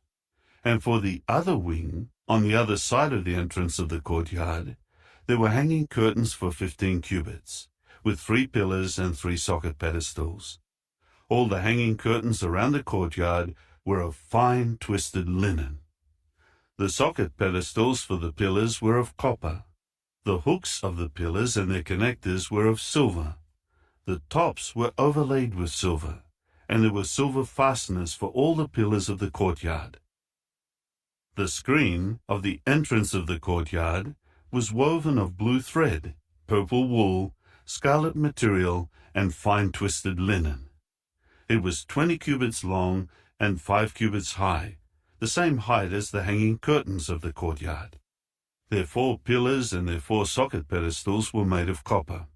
Their hooks and connectors were of silver, and their tops were overlaid with silver. All the tent pins for the tabernacle and around the courtyard were of copper. The following is the inventory of the tabernacle of the testimony, which was inventoried at the command of Moses, as the responsibility of the Levites under the direction of Ithamar, the son of Aaron the priest. Bezalel, the son of Uri, the son of Hur of the tribe of Judah, did all that Jehovah had commanded Moses. With him was Aholiab, the son of Ahisamach of the tribe of Dan, a craftsman and an embroiderer, and a weaver of the blue thread, the purple wool, the scarlet material, and the fine linen. All the gold that was used for all the work of the holy place equaled the amount of the gold of the wave offering, 29 talents and 730 shekels, by the standard shekel of the holy place. And the silver of the ones registered of the assembly was 100 talents and 1,775 shekels, by the standard shekel of the holy place. The half shekel for each individual was half a shekel by the standard shekel of the holy place, for every man who was among those registered, from 20 years of age and up, amounting to 603,550. The casting of the socket pedestals of the holy place and the socket pedestals of the curtain amounted to 100 talents. 100 socket pedestals equaled 100 talents. 1 talent for each socket pedestal. From the 1,775 shekels, he made hooks for the pillars and overlaid their tops and joined them together. The copper of the offering was 70 talents and 2,400 shekels. With this he made the socket pedestals of the entrance of the tent of meeting, the copper altar and its copper grating, all the utensils of the altar, the socket pedestals around the courtyard, the socket pedestals of the entrance of the courtyard, and all the tent pins of the tabernacle, and all the tent pins around the courtyard. Chapter 39. From the blue thread, the purple wool, and the scarlet material, they made finely woven garments for ministering in the holy place. They made the holy garments that were for Aaron, just as Jehovah had commanded Moses. He made the ephod of gold, blue thread, purple wool, scarlet material, and fine twisted linen. They hammered plates of gold into thin sheets, and he cut it into threads, to work in with the blue thread, the purple wool, the scarlet material, and the fine linen, and it was embroidered. They made shoulder pieces for it that were joined at its two top edges. And the woven belt, which was attached to the ephod for tying it securely in position, was made of the same material, of gold, blue thread, purple wool, scarlet material, and fine twisted linen, just as Jehovah had commanded Moses. Then they mounted the onyx stones in gold settings, and they engraved them with the names of the sons of Israel, as they would engrave a seal. He placed them on the shoulder pieces of the ephod as memorial stones for the sons of Israel, just as Jehovah had commanded Moses. Then he made the breastpiece with the workmanship of an embroiderer, like the workmanship of the ephod, out of gold, blue thread, purple wool, scarlet material, and fine twisted linen. It was square when doubled. They made the breastpiece, which when doubled was as long and as wide as the span of the hand. They set 4 rows of stones in it. The first row was ruby, topaz, and emerald. The second row was turquoise, sapphire, and jasper. The third row was leshem stone, agate, and amethyst. And the fourth row was chrysolite, onyx, and jade. They were mounted in settings of gold. The stones corresponded to the names of the 12 sons of Israel, and the names were engraved like a seal, each name representing one of the 12 tribes. Then they made wreathed chains on the breastpiece, like cords of pure gold. And they made 2 settings of gold, and 2 rings of gold, and attached the 2 rings to the 2 corners of the breastpiece. After that, they put the 2 cords of gold through the 2 rings at the corners of the breastpiece. Then they put the 2 ends of the 2 cords through the 2 settings, and attached them to the shoulder pieces on the front of the ephod. Next they made 2 rings of gold, and set them at the 2 ends on the inside edge of the breastpiece, facing the ephod. Then they made 2 more rings of gold, and put them on the front of the ephod, below the 2 shoulder pieces, close to where it is joined, above the woven belt of the ephod. Finally they tied the breastpiece with the blue cord from its rings to the rings of the ephod, in order to keep the breastpiece in its place on the ephod, above the woven belt, just as Jehovah had commanded Moses. Then he made the sleeveless coat of the ephod, woven by a loom worker, all of blue thread. The opening of the sleeveless coat was in the middle of it, like the opening of a coat of mail. Its opening had a border around it, so that it would not be torn. Next, they made on the hem of the sleeveless coat pomegranates of blue thread, purple wool, and scarlet material, twisted together. And they made bells of pure gold, and put the bells in between the pomegranates, all around the hem of the sleeveless coat, in between the pomegranates. They alternated a bell and a pomegranate, a bell and a pomegranate, all around the hem of the sleeveless coat, which was used for ministering, just as Jehovah had commanded Moses. And they made the robes of fine linen, woven by a loom worker, for Aaron and his sons, and the turban of fine linen, the ornamental headgear of fine linen, the linen shorts of fine twisted linen, and the sash of fine twisted linen, blue thread, purple wool, and scarlet material woven together, just as Jehovah had commanded Moses. Finally, they made the shining plate, the holy sign of dedication, out of pure gold, and inscribed on it an inscription as one would engrave a seal: "Holiness belongs to Jehovah." They attached to it a cord made from blue thread in order to put it on the turban, just as Jehovah had commanded Moses. So all the work for the tabernacle, the tent of meeting, was completed, and the Israelites did everything that Jehovah had commanded Moses. They did just so.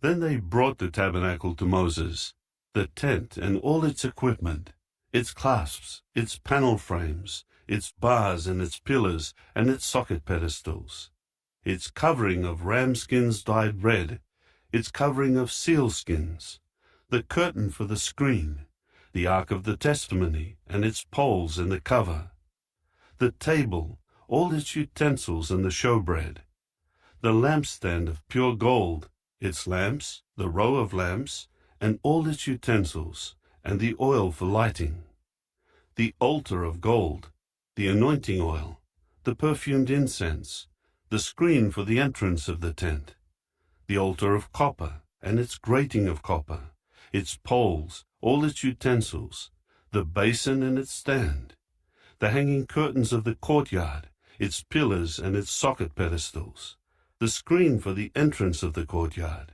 its tent cords and its tent pins, and all the utensils for the service of the tabernacle, for the tent of meeting, the finely woven garments for ministering in the sanctuary, the holy garments for Aaron the priest, and the garments of his sons for serving as priests. According to all that Jehovah had commanded Moses, that was how the Israelites did all the work. When Moses inspected all their work, he saw that they had done it just as Jehovah had commanded, and Moses blessed them. Chapter 40. Then Jehovah said to Moses, "On the first day of the first month, you are to set up the tabernacle, the tent of meeting. Place the ark of the testimony in it, and screen off the ark with the curtain. You are to bring the table in, and arrange the things that belong on it, and bring in the lampstand, and light its lamps. Then put the golden altar for incense before the ark of the testimony, and put the screen for the entrance of the tabernacle in place. You are to put the altar of burnt offering before the entrance of the tabernacle, the tent of meeting, and place the basin between the tent of meeting and the altar, and put water in it. Then set up the courtyard around it, and put up the screen for the entrance of the courtyard. Next, you are to take the anointing oil, and anoint the tabernacle and all that is in it, and sanctify it and all its utensils, so that it will become something holy. You are to anoint the altar of burnt offering and all its utensils, and sanctify the altar, so that it will become a most holy altar, and anoint the basin and its stand, and sanctify it. Then bring Aaron and his sons near to the entrance of the tent of meeting, and wash them with water. And you are to clothe Aaron with the holy garments, and anoint him and sanctify him, and he will serve as priest to me. After that, bring his sons near, and clothe them with robes. You are to anoint them, just as you anointed their father, so that they will serve as priests to me, and their anointing will serve continually for them as a lasting priesthood during their generations. Moses did according to all that Jehovah had commanded him. He did just so. In the first month, in the second year, on the first day of the month, the tabernacle was set up. When Moses set up the tabernacle, he put its socket pedestals down, set up the panel frames, put its bars in, and set up its pillars. He spread out the tent over the tabernacle, and placed the covering of the tent over it, just as Jehovah had commanded Moses. After that, he took the testimony, and put it into the ark, and placed the poles on the ark, and put the cover on the ark. He brought the ark into the tabernacle, and put the curtain of the screen in place, and screened off the ark of the testimony, just as Jehovah had commanded Moses. Next, he put the table in the tent of meeting, on the north side of the tabernacle outside the curtain, and he arranged the row of bread on it before Jehovah, just as Jehovah had commanded Moses. He placed the lampstand in the tent of meeting, in front of the table, on the south side of the tabernacle. He lit the lamps before Jehovah, just as Jehovah had commanded Moses. He next placed the golden altar in the tent of meeting before the curtain, in order to make perfumed incense smoke on it, just as Jehovah had commanded Moses. Then he put the screen for the entrance of the tabernacle in place. He placed the altar of burnt offering at the entrance of the tabernacle, the tent of meeting, so that he might offer up the burnt offering and the grain offering on it, just as Jehovah had commanded Moses.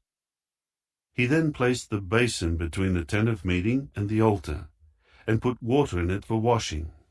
Moses and Aaron and his sons washed their hands and their feet at it.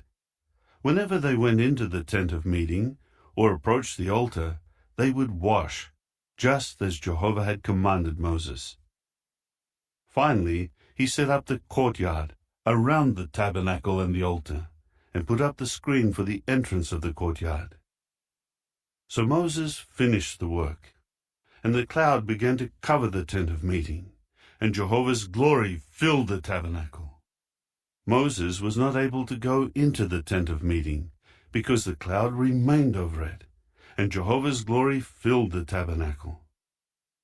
And when the cloud lifted from the tabernacle, the Israelites would break camp during all stages of their journey. However, if the cloud did not lift up, then they would not break camp until the day it lifted. For Jehovah's cloud was over the tabernacle by day, and a fire remained over it by night, in the sight of all the house of Israel, during all stages of their journey.